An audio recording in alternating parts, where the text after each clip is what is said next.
রহস্য ও থ্রিলার দিয়ে নির্মিত। হ্যালো লিসেনার, কেমন আছেন সবাই? আশা করি সবাই অনেক ভালো আছেন। আজকে যে গল্পটি শুনবেন সে গল্পটি অনেক স্পেশাল একটি গল্প, এবং এই গল্পটি লিখেছেন গালিব আবরার ভাই, এবং কণ্ঠে আছে আমি ইফতেশাম চৌধুরী ইফতি। তো চলুন আর দেরি না করে গল্পে যাওয়া যাক।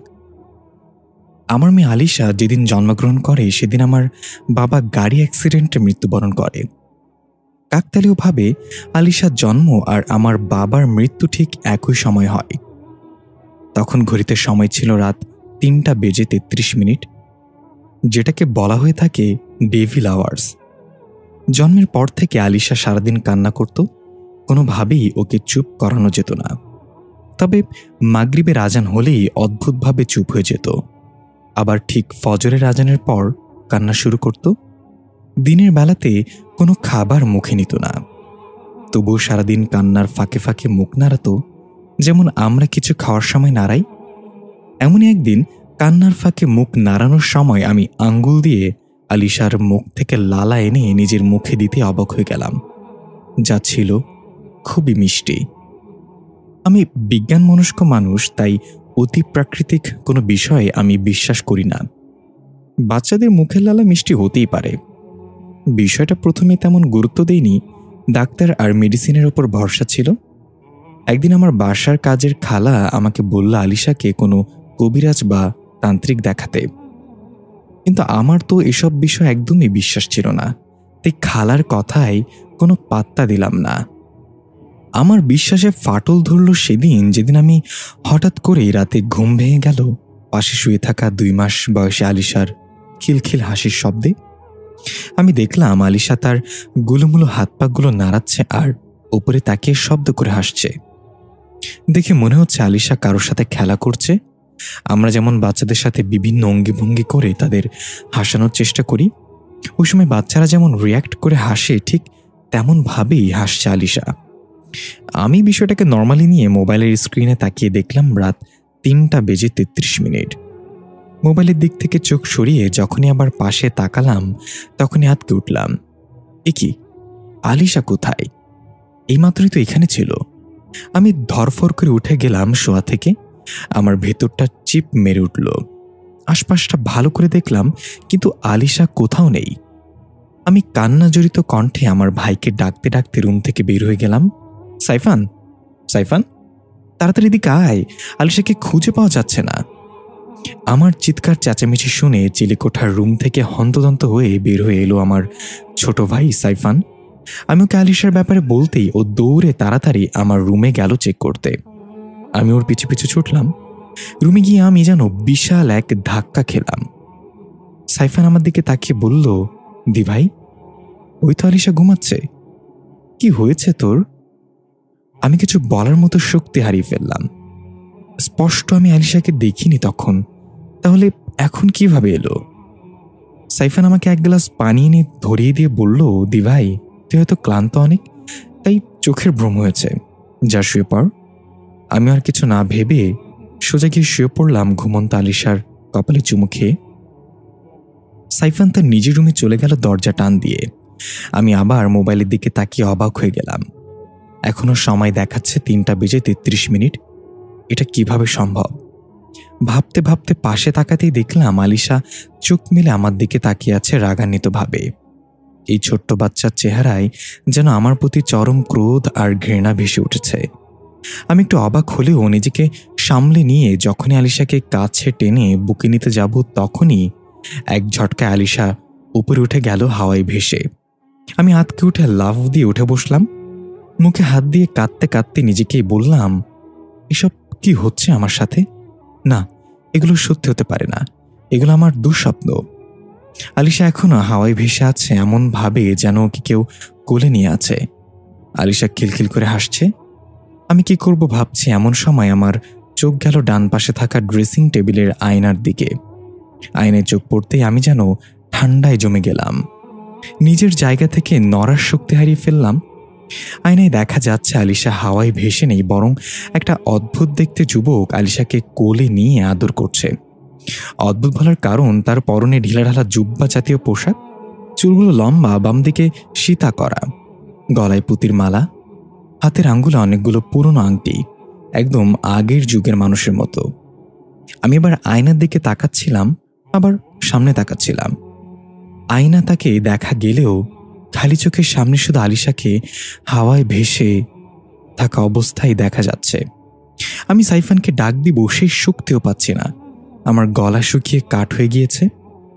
হঠাৎ আয়নায় তাকিয়ে দেখলাম ওই অবয়ব আর আলিশা দুজনে আমার দিকে অদ্ভুত একটা হাসি দিয়ে তাকিয়ে আছে। আমি আর সহ্য করতে পারলাম না এটা। জ্ঞান হারিয়ে বিছানায় ঢলে পড়লাম।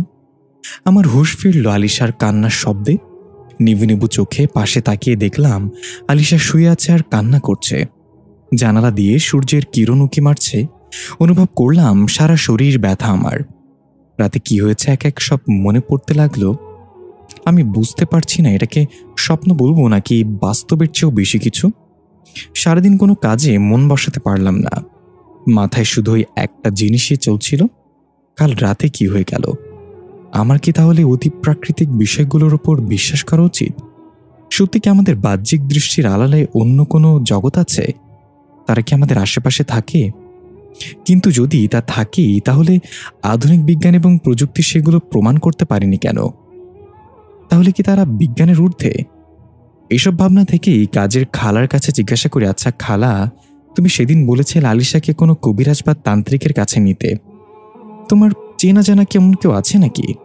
খালা তখন আপনার কথা বলেছিল এবং আপনার ঠিকানা দিয়েছিল। আমি সময় নষ্ট না করে চলে এসেছি আপনার কাছে। এতক্ষণ কথাগুলো বলছিল জাফা নামের এক তরুণী। সামনে আসন করে বসেছিল সাদা ফকফকা চুল এবং দাড়ির এক বৃদ্ধ লোক। তার গায়ের রং ছিল ধপধপে ফর্সা, মুখে ছিল অমায়িক হাসি, পরনে ছিল কালো রঙের আলখেল্লা। এই লোকটার নাম জুনায়েদ মাওলানা। সবাই তাকে মাওলানা বলেই সম্বোধন করে। জাফার মুখে সবকিছু শুনে মাওলানা একটা কাঠি দিয়ে দাঁত খোঁচাতে খোঁচাতে বলল, সবই তো শুনলাম, আমি তো সমস্যার সমাধান করতে পারি, তবে আগে তোকে সম্পূর্ণভাবে এই বিষয়গুলোর ওপর বিশ্বাস স্থাপন করতে হবে। দেখ বেটি, কথা আছে, বিশ্বাস মেলায় বস্তু, তর্কে বহুদূর। তুই যতদিন এগুলোর উপর বিশ্বাস স্থাপন না করবি, ততদিন আমি তোর জন্য কিচ্ছুই করতে পারবো না। জাফা বলল, মাওলানা সাহেব, আমি এখন বিশ্বাস করি এসব বিষয়ে। ওই দিন রাতের ঘটনা আমার চোখের ওপর থেকে অবিশ্বাসের পর্দা সরিয়ে দিয়েছে। আমি এখন সবকিছু বিশ্বাস করি। মাওলানা ফিক করে এসে বলল, না তুই করস না এখনো। জাফা একটু রেগেই বলল, আমি যদি বিশ্বাস করি, এটা আপনাকে বিশ্বাস করাতে হলে আমাকে কি করতে হবে বলেন? মাওলানা অদ্ভুতভাবে বলল, গো অ্যান্ড ডাই। জাফা অবাক হয়ে চোখ বড় বড় করে বলল, মানে কি বলছেন আপনি? আমি মরে যাব মানে? মাওলানা হাসতে হাসতে বলল, মৃত্যুর কথা শুনে ভয় পেয়ে গেলি? শুন বেটি, মানুষের শরীর মৃত্যুবরণ করে, কিন্তু আত্মা কখনো মরে না। আত্মা চির অমর। তবু মানুষ ক্ষণিকের শরীরকে সাজাতে ব্যস্ত। আত্মাকে পাপের দ্বারা কলুষিত করে এমনভাবে দিব্যি ঘুরে বেড়ায় জমিনের উপর। আমাদের ভাগ্য ভালো, পাপের কোনো গন্ধ নেই। তাহলে এতদিন এই পৃথিবীর বসবাসের অযোগ্য হয়ে যেত মানুষের পাপের গন্ধে। জাফা বলল, আপনি ঠিক বলেছেন মাওলানা সাহেব, কিন্তু এর সাথে আমার বিশ্বাস অবিশ্বাসের সম্পর্ক কি? মাওলানা কাঁপতে কাঁপতে উঠে দাঁড়িয়ে লাঠিতে ভর দিয়ে ঠক ঠক আওয়াজে জানালার কাছে গিয়ে বাইরে তাকিয়ে বলল, মানুষ চাইলেই তার অতীত বদলাতে পারে না, আর ভবিষ্যতে কি হবে সেটাও দেখতে পারে না। মানুষের কাছে আসে শুধু বর্তমান। তুই যদি জানতে চাস তোর মেয়ের সাথে এগুলো কেন হচ্ছে, তাহলে তোকে মরতে হবে। এবার জাফা বেশ রাগান্বিত হয়ে বলল, কি পাগলের মতো কথা বলছেন? আমি আপনার কাছে এসেছিলাম আমার সমস্যার সমাধানের জন্য, আর আপনি আমাকে বারবার বলছেন আমার মৃত্যুর কথা। এসব বিষয়ে বিশ্বাস করাই আমার উচিত হয়নি। আপনারা সবাই ভণ্ড। এই বলে হনহন করে হেঁটে বের হয়ে যাচ্ছিল জাফা।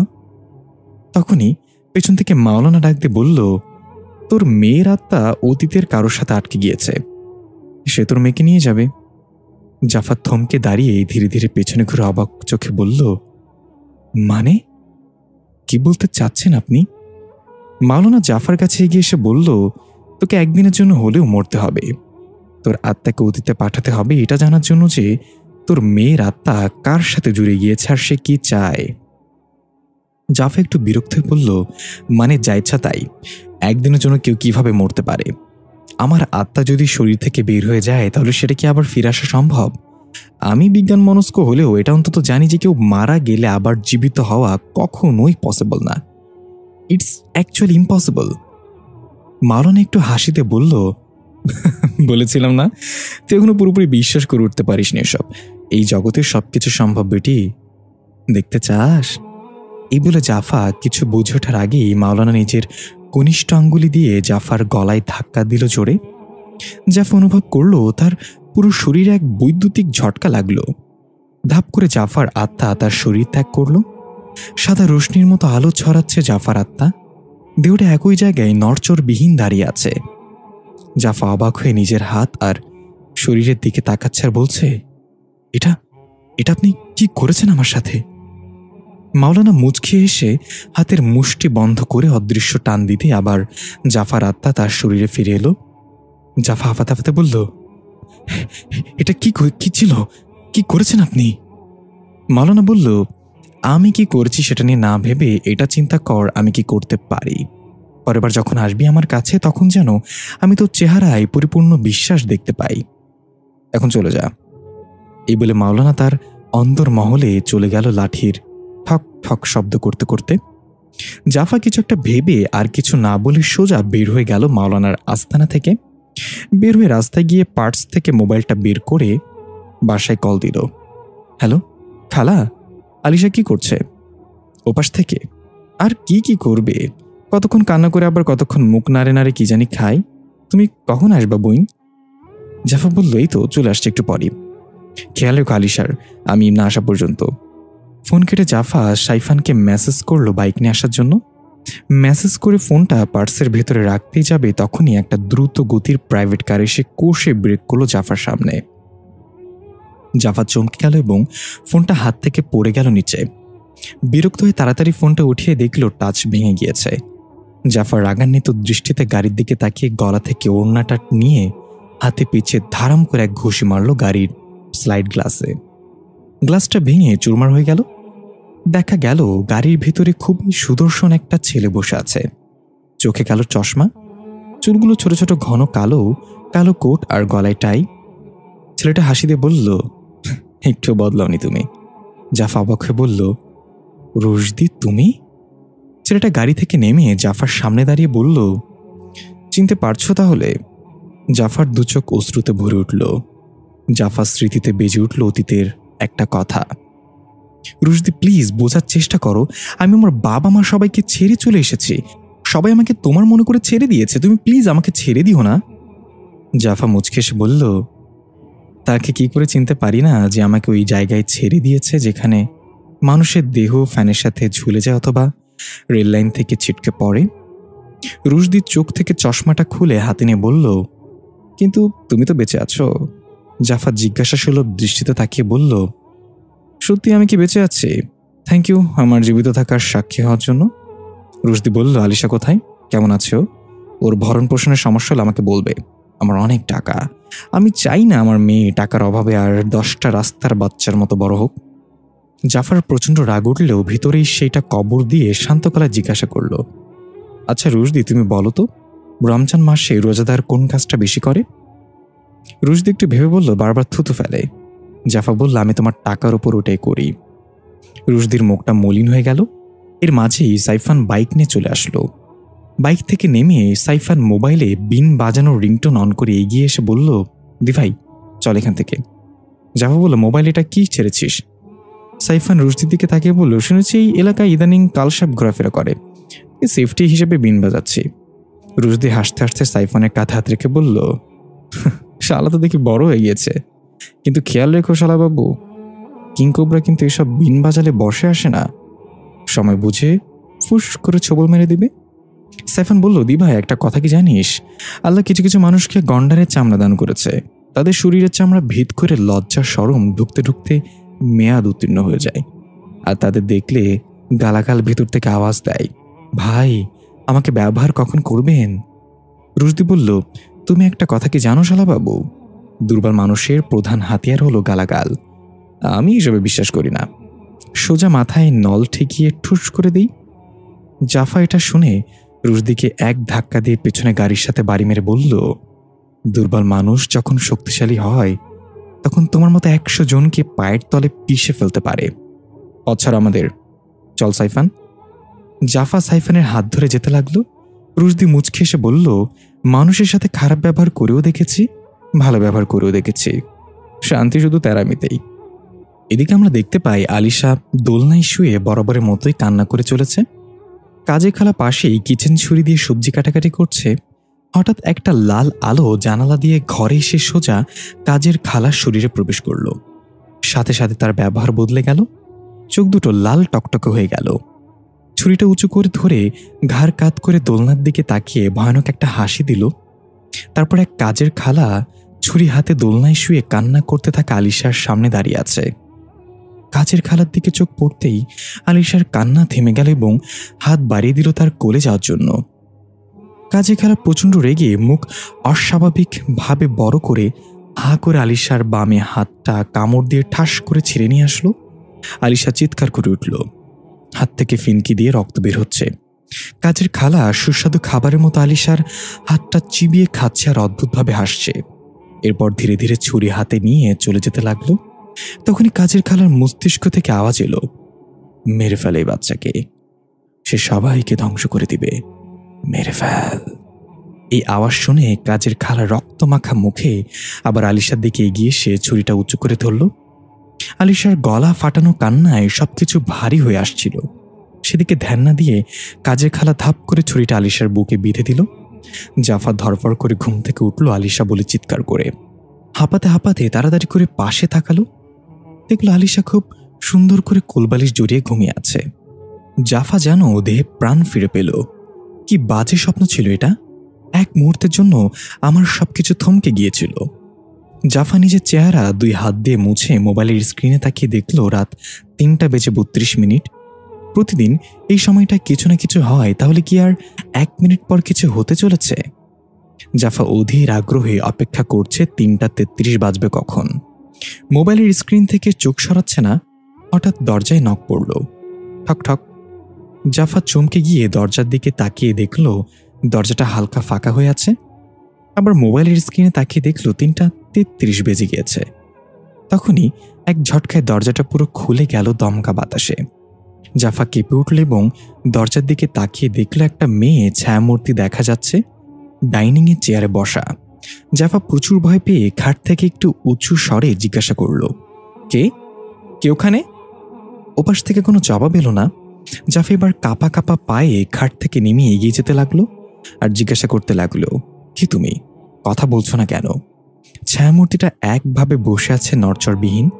জাফা তার উপর থেকে চোখ না সরিয়ে এগিয়ে যেতে লাগলো এবং দেয়ালে হাতিয়ে হাতিয়ে সুইচবোর্ড খুঁজে ঠাস করে লাইট জ্বালিয়ে দিল।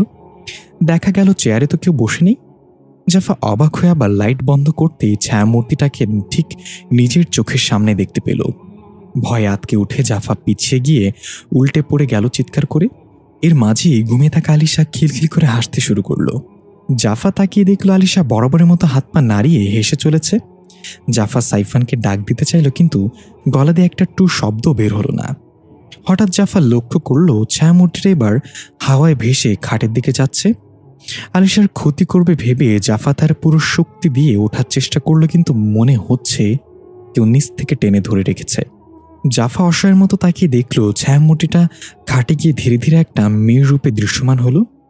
চুল দিয়ে তার মুখ ঢেকে থাকার কারণে বোঝা যাচ্ছে না চেহারা। মেয়েটা ছোট্ট আলিশাকে কোলে নিয়ে অদ্ভুত একটা গান গাইতে শুরু করলো। আলিশা চুপচাপ তার কোলে শুয়ে রইল। জাফা অবাক হয়ে সব দেখছে। না, গলা দিয়ে কোনো শব্দ বের হচ্ছে না, আর নড়াচড়া করার শক্তি পাচ্ছে। হঠাৎ মেয়েটা গান থামিয়ে নিচে পড়ে থাকা জাফার দিকে ঘাড় কাত করে তাকালো। এবার জাফা তার চেহারা দেখতে পেল এবং ভয়ের চরম সীমানায় পৌঁছে গেল। আরে, এটা তো আমি নিজেই। মেয়েটা দেখতে একদম আমার মতো, এটা কিভাবে সম্ভব? জাফার ভয়ার্ত চোখ দেখে মেয়েটা ভাইব্রেট করা কণ্ঠে বলে উঠল, আমি আমার মেয়েকে নিতে এসেছি। এই বলে ভয়ঙ্করভাবে হাসতে লাগলো। তার হাসির শব্দ জাফার কান ভেদ করে কলিজায় কম্পন সৃষ্টি করে দিচ্ছে। জাফার সহ্য করতে পারল না, জ্ঞান হারিয়ে ফ্লোরে পড়ে রইল। দৃশ্য পরিবর্তন। কলেজের গেট দিয়ে স্লো মোশনে হেঁটে হালকা বাদামি চুলগুলো উড়িয়ে কাঁধে ব্যাগ নিয়ে প্রবেশ করছে জাফা। অন্য পাশ থেকে জাফার বেস্ট ফ্রেন্ড ফাল্গুনি ডাক দিল, এই জাফা। জাফা সেদিকে তাকিয়ে সুন্দর করে হাসি দিয়ে হাত নাড়িয়ে হাই বলল। ঠিক তখনই একটা গাড়ি প্রবেশ করছিল কলেজের গেট দিয়ে। ভুলবশত জাফার পায়ে ধাক্কা লাগে গাড়ির সাথে। জাফা হাঁটু নিচে ফেলে বসে পড়ে ব্যথায়। সাথে সাথে গাড়ি থেকে নেমে এলো স্টাইলিশ হেয়ারকাট আর ব্র্যান্ডের টি শার্ট পরা রুশদি। রুশদি এগিয়ে এসে বলল, সরি, ভুলবশত লেগে গিয়েছে। ঠিক আছেন আপনি? জাফা চোখ গরম করে তাকে বলল, দেখতে পাচ্ছেন না ঠিক আছে কিনা? গাড়ি চালানোর সময় চোখ জোড়া পশ্চাদশে লাগিয়ে রাখেন নাকি যত সব আদার ব্যাপারই। রুশদি খুব শান্ত গলায় বলল, এত গরম দেখাচ্ছেন কেন? হটনেস লো হয়ে যাবে তো। এ নিন টাকা, ডাক্তার দেখিয়ে নিয়েন। এই বলে 1000 টাকার একটা নোট জাফার দিকে ছুঁড়ে মারল। জাফার রাগ পুরো মাথায় উঠে গেল। কটমট করতে করতে উঠে দাঁড়িয়ে খোরাতে খোরাতে গিয়ে হাতে ওড়না পেঁচিয়ে ধাম করে একটা ঘুষি মেরে রুশদির গাড়ির সাইড গ্লাসটা ভেঙে ফেলল। রুশদি হা করে রইল। জাফার বেস্ট ফ্রেন্ড ফাল্গুনি তাড়াতাড়ি দৌড়ে এসে জাফাকে থামিয়ে বলল, কি করছিস তুই এটা? তুই জানিস রুশদি ভাই আমাদের সিনিয়র। খারাপ কিছু হওয়ার আগে চল এখান থেকে। জাফা ফাল্গুনির দিকে তাকিয়ে বলল, আগে বলবি তুমি আমাদের সিনিয়র। ইস, কি একটা ভুল হয়ে গেল। সরি ভাই, আমি বুঝতে পারিনি। রুশদি বলতে যাবে ইটস ওকে, তার আগেই জাফা আবার একটা ঘষি দিয়ে আর একটা গ্লাস ভেঙে ফেললো গাড়ির এবং বলল, একটা ভাঙলে বিয়ে হবে না, তাই 2টা ভাঙলাম। রুশদি রেগে গিয়ে কিছু বলার আগেই জাফা তার গলা থেকে স্বর্ণের চেনটা টান দিয়ে খুলে রুশদির দিকে ছুঁড়ে মেরে বলল, গাড়ির ক্ষতিপূরণ। চল ফাল্গুনি, তো সিনিয়রের আম্মুকে আব্বা করে দিয়েছে, আমাকে টাকা ছেড়ে মারে, কত বড় সাহস! পরের বার এমন কিছু করলে কেটে হাতে ধরিয়ে দিব। ফাল্গুনি মুখে হাত দিয়ে বলল, কি? জাফা বলল, কান, বেশি নিচে যাস না। এই বলে ফাল্গুনির কাঁধে ভর দিয়ে জাফা চলে যেতে লাগলো। রুশদি বলদের মতো তাকিয়ে আছে। রুশদির বন্ধুরা এসে বলল, কিরে, আজকে তোর কি হয়ে গিয়েছে? মেয়েটা তোকে এত অপমান করে গেল আর তুই কিছু বললি না? রুশদি জাফার চলে যাওয়ার দিকে তাকিয়ে বলল, মানুষের জীবনের অর্ধেক প্রবলেম সলভ হয়ে যায় যদি সে জানে কোথায় বলতে হবে আর কোথায় চুপ থাকতে হবে। রুশদির বন্ধু রাজীব মাথা 2 দিকে নাড়াতে নাড়াতে বলল, না না না বন্ধু, মেয়েটাকে এভাবে ছেড়ে দেওয়া তোর উচিত হয়নি। ওকে কিছু না বললে পুরো কলেজ আমাদের মজা নিবে। তুই থাক, আমি গিয়ে সবক শিখিয়ে আসছি। এ বলে রাজীব যেতে নিলে রুশদি তাকে থামানোর চেষ্টা করলো, কিন্তু ব্যর্থ হলো। রাজীব অ্যাগ্রেসিভ ভঙ্গিতে চলে গেল জাফাকে সবক শেখাতে। কিছুক্ষণ পর রাজীব মাথা নিচু করে ফিরে এলো গালে হাত দিয়ে। রুশদি জিজ্ঞাসা করলো, কিরে মামা, খুব জোরে লাগছে দেখি। রাজীব গাল থেকে হাত সরালে দেখা গেল 5 আঙ্গুলের দাগ লাল হয়ে বসে গিয়েছে। রুশদি হাসতে হাসতে বলল, কেন শুধু শুধু উঠতে থাকা তীর নিজের পেছনে নিতে গেলি? রাজীব টলমলো চোখে বলল, বন্ধু, এই মায়া তো পুরাই অ্যাটম বম। আমি গিয়ে শুধু জিজ্ঞাসা করেছি আমার বন্ধু গাড়ির ভাঙার সাহস কেমন হইল, ঠাস করে গালে একটা বসে দিল এভাবে। রুশদি রাজীবের গালে হাত বুলিতে বলল, আমি সেটা তোকে দেখে বুঝতে পেরেছিলাম, এই জন্য চুপ করে দাঁড়িয়ে সব দেখেছি। মেয়েটার সম্পর্কে খোঁজ নে, ওর সব বায়োডাটা আমার চাই। রাজীব বলল, ওর বান্ধবী ওকে জাফা নামে ডাকছিল। রুশদি চোখে চশমা পরে একে একে 3 বার বলল, জাফা জাফা জাফা।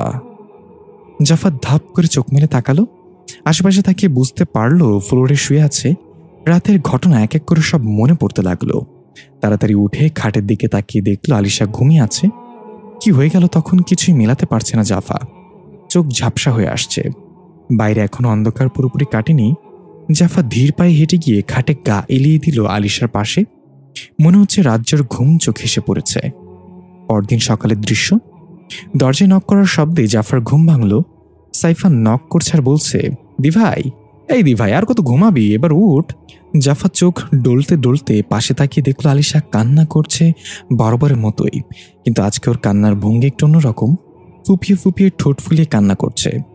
জাফা আলিশাকে কোলে নিয়ে চুমু খেয়ে খাট থেকে নেমে বাইরে গেল।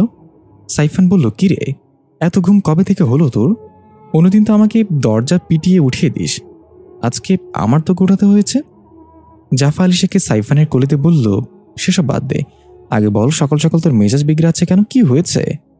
সাইফান একটু মুখটা কালো করে বলল, আর বলিস না বাল, সকালে একটু হাঁটতে বেরিয়েছিলাম, ভিখারিদের টাকা চাওয়ার জ্বালায় হাঁটতেও পারলাম না ভালোভাবে। প্রত্যেক গলিতে গলিতে 2-1 করে ভিখারি দাঁড়িয়ে আছে, টাকা যদি চেয়েই নিবি তাহলে ধার দিয়েছিলি কেন? জাফা ভ্রুকুচকে বলল, ধার মানে? সাইফান বলল, হ্যাঁ, ওই কয়েকজনের কাছ থেকে টাকা ধার করেছিলাম, তাদের যন্ত্রণায় রাস্তাঘাটে বের হওয়া দায় হয়ে গিয়েছে এখন। জাফা সাইফানের কান ধরে বলল, ওরে হারামি, তাদের থেকে টাকা ধার নিয়ে আবার তাদেরকে ভিখারি বলছিস? সাইফান বলতে লাগলো, উফ দিভাই লাগছে তো, কান ছাড়। জাফা কান ছাড়ি দিয়ে বলল, বিকালে একটা পেমেন্ট পাবো, তখন টাকা নিয়ে যাস। কে কে টাকা পাই দিয়ে দিস? বলা হয়নি। জাফা অনলাইন শপিং এর বিজনেস করে, সব ধরনের কসমেটিক্স অনলাইনে সেল করে। সাইফান জাফার গাল টান দিয়ে খুশি বলল, থ্যাংক ইউ মেরি প্যারি দি ভাই। জাফা বলল, হয়েছে হয়েছে, এখন আলিশাকে নিয়ে একটু হাঁটাহাঁটি কর এদিক ওদিক দিয়ে, আমি ফ্রেশ হয়ে আসছি। এই বলে জাফা চলে যাচ্ছিল, তখন পেছন থেকে সাইফান চেঁচে উঠে বলল, দি ভাই তোর মেয়ে লিক হয়ে গেছে, আমায় ভিজিয়ে দিল রে। জাফা পেছনে তাকিয়ে হাসতে হাসতে বলল, তুই ছোটবেলায় আমার কোলে কতবার লিক হয়েছিস তার প্রতিশোধ নিচ্ছে আমার মেয়ে, এবার ঠেলা সামলা।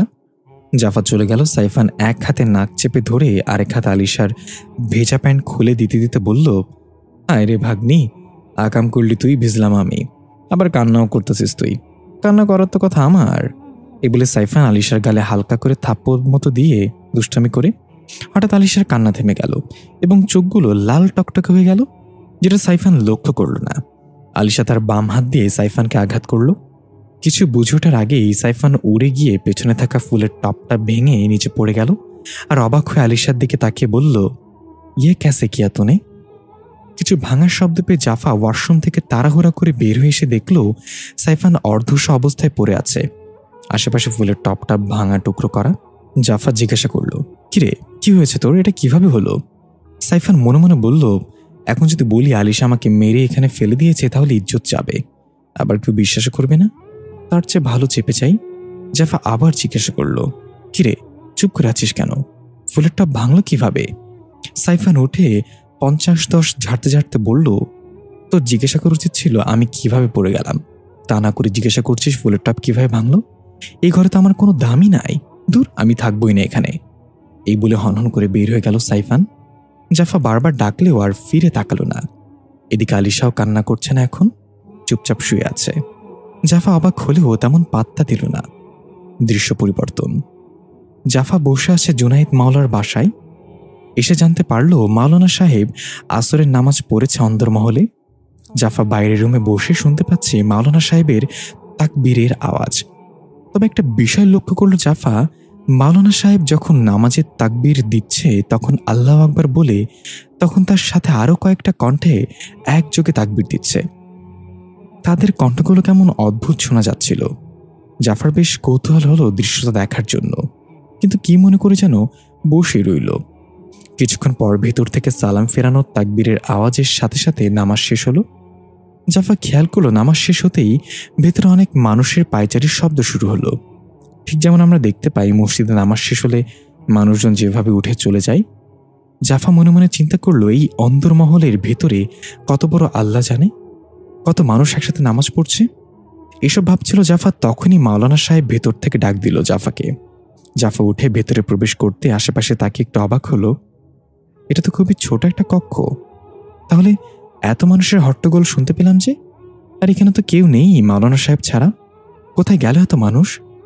জাফাকে চিন্তিত করতে দেখে মাওলানা বলল, আয় এখানে বস, আমি জানি তুই কি ভাবছিস। জাফা গিয়ে মাওলানা সাহেবের সামনে বসলো। দেখ বেটি, তোর বিজ্ঞান যেখানে গিয়ে হার মানে, আমাদের বিশ্বাস সেখান থেকে শুরু হয়। এই সৃষ্টি জগতের পরতে পরতে রহস্যে ঘেরা। আল্লাহ আমাদের যতটুকু জানার জ্ঞান দিয়েছেন ততটুকু জানা আমাদের জন্য ফরজ, কিন্তু এর বেশি জানতে গেলে মানুষ আর মানুষ থাকে না। জাফা কৌতূহল নিয়ে বলল, তাহলে কি থাকে? মাওলানা একটা অদ্ভুত হাসি দিয়ে বলল, শয়তান। জাফা অবাক হয়ে বলল, শয়তান? মাওলানা বলল, হ্যাঁ শয়তান। তুই কি জানিস শয়তান কিভাবে শয়তান হয়েছে? সে তার জ্ঞানের অপব্যবহার করে শয়তান উপাধি লাভ করেছে। জ্ঞান এমন এক জিনিস যা তোকে ধ্বংস করতে পারে, আবার পৌঁছে দিতে পারে সাফল্যর সর্বোচ্চ শিখরে। জাফা জিজ্ঞাসা করল, সাফল্য বলতে আপনি কি বোঝালেন মাওলানা সাহেব? মাওলানা বলল, আমি তাই বুঝি যা কোরআন আমাকে বুঝিয়েছে। মৃত্যুর পর যাদের চিরস্থায়ী জান্নাত নসিব হবে তারাই প্রকৃত সফল কাম। জাফা বলল, আমি আপনার এইসব আধ্যাত্মিক কথার অর্থ পুরোপুরি না বুঝলেও কিছুটা হলে বুঝতে পারছি, কিন্তু আজ আমি এসেছি পরিপূর্ণ বিশ্বাস নিয়ে। আমি চাই আপনি আমাকে সাহায্য করুন। মাওলানা কিছুক্ষণ জাফার দিকে তাকিয়ে থেকে একটা লাল সুতো এগিয়ে দিয়ে বলল, এটা গলায় পরে নে, তারপর আমার সাথে আয়। এই বলে মাওলানা উঠে লাঠি ভর দিয়ে অন্দরমহল থেকে বের হয়ে যেতে লাগলো। জাফা মাওলানার পিছু পিছু যেতে লাগলো। আমরা দেখতে পাই জাফার পেছনে 3টা কালো ছায়ামূর্তি জাফাকে অনুসরণ করে হেঁটে চলেছে। 2 পা 2 ছুরি হাতে অস্বাভাবিকভাবে গড়গড় আওয়াজ করতে করতে এগিয়ে যেতে লাগলো। জাফাকে নিয়ে জুনায়েদ মাওলানা তার বাড়ির আঙ্গিনায় লাউ গাছের মাচার নিচে গিয়ে দাঁড়ালো। জাফার পেছনে 3টা কালো ছায়া দেখে মাওলানা সাহেব জাফার অগোচরে আঙ্গুলের ইশারায় তাদের চলে যেতে বলল। সাথে সাথে তারা অদৃশ্য হয়ে গেল। জাফা কিছু একটা শব্দ পেয়ে পেছনে তাকিয়ে কাউকে দেখতে না পেয়ে জিজ্ঞাসা করল, কেউ কি ছিল আমার পেছনে এতক্ষণ? মাওলানা লাউ গাছের মাচার নিচে আসন করে বসে জাফাকে ইশারায় বসতে বলতে বলল, তাহলে তো দেখতেই পেতি, এখন তোর বাম হাত এগিয়ে দে আমার দিকে। জাফা একটু অবাক হয়ে বলল, কেন, বাম হাত দিয়ে কি করবেন? মাওলানা একটু গম্ভীর গলায় বলল, যদি চাস আমি তোকে সাহায্য করি, তাহলে 2টা শর্ত আছে। 1 হলো কোনো প্রশ্ন ছাড়াই আমার আদেশ মানতে হবে, আর 2 হলো প্রথম শর্ত ভঙ্গ করা যাবে না। জাফা আর কিছু না বলে বাম হাত এগিয়ে দিলে মাওলানা জাফার কনিষ্ঠ আঙ্গুলের নখ জোরে চেপে ধরলে জিজ্ঞাসা করল, ব্যথা লাগছে? জাফা মাথা নাড়িয়ে না বোধক জবাব দিল। মাওলানা এবার চোখ বন্ধ করে কিছু একটা পড়া শুরু করল। জাফা খেয়াল করল আশেপাশের পরিবেশ আস্তে আস্তে বদলে যেতে শুরু করেছে। লাউ গাছের মাচা ভেবে যেখানে বসেছিল সেটা ধীরে ধীরে পরিত্যক্ত ঝোপঝাড় আর শুকনো লতাপাতায় ঘিরে যাচ্ছে। মাওলানা সাহেবের বাড়িটা ছিল নীল রঙের ভিউটিনের, সেটাও এখন ধূসর রঙের হয়ে যাচ্ছে। জাফা বুঝতে পারছে না এগুলো কি হচ্ছে। মাওলানা সাহেব এক পর্যায়ে পড়া থামিয়ে ভাব করে চোখ খুলে জাফার কনিষ্ঠ আঙ্গুল ছেড়ে দিয়ে জোরে জোরে নিঃশ্বাস নিতে লাগলো। জাফা দেখলো এখন সবকিছু নর্মাল হয়ে গিয়েছে, সব আগের মতোই। কিন্তু মাওলানার এই অবস্থা দেখে জাফা জিজ্ঞাসা করল, মাওলানা সাহেব কি হয়েছে, আপনি কি কিছু জানতে পেরেছেন?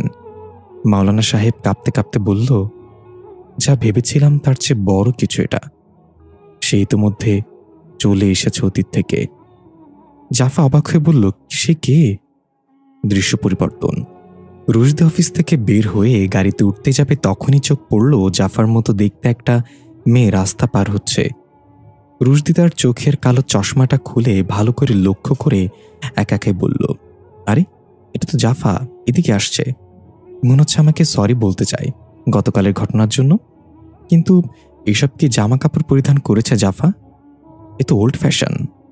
এই ভেবে রুশদি হিরোর মতো পার্ট নিয়ে চোখে চশমা দিয়ে পকেটে হাত দিয়ে দাঁড়িয়ে রইল, গাড়ির সাথে হেলান দিয়ে।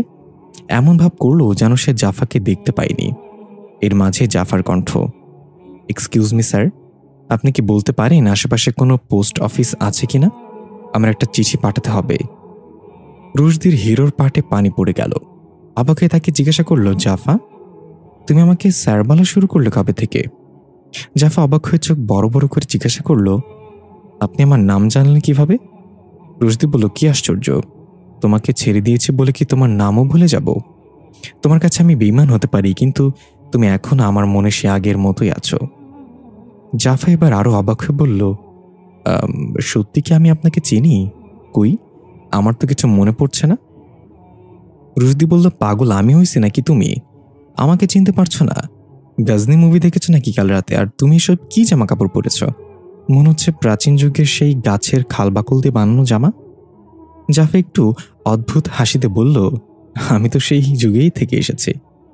এই বলে অবাক চাহনি দিয়ে চলে যেতে লাগলো। রুশদি কয়েকবার ডাকলেও আর শুনল না। জাফর ঢুকে গেল রাস্তার উপরে থাকা বড় শপিং মলে।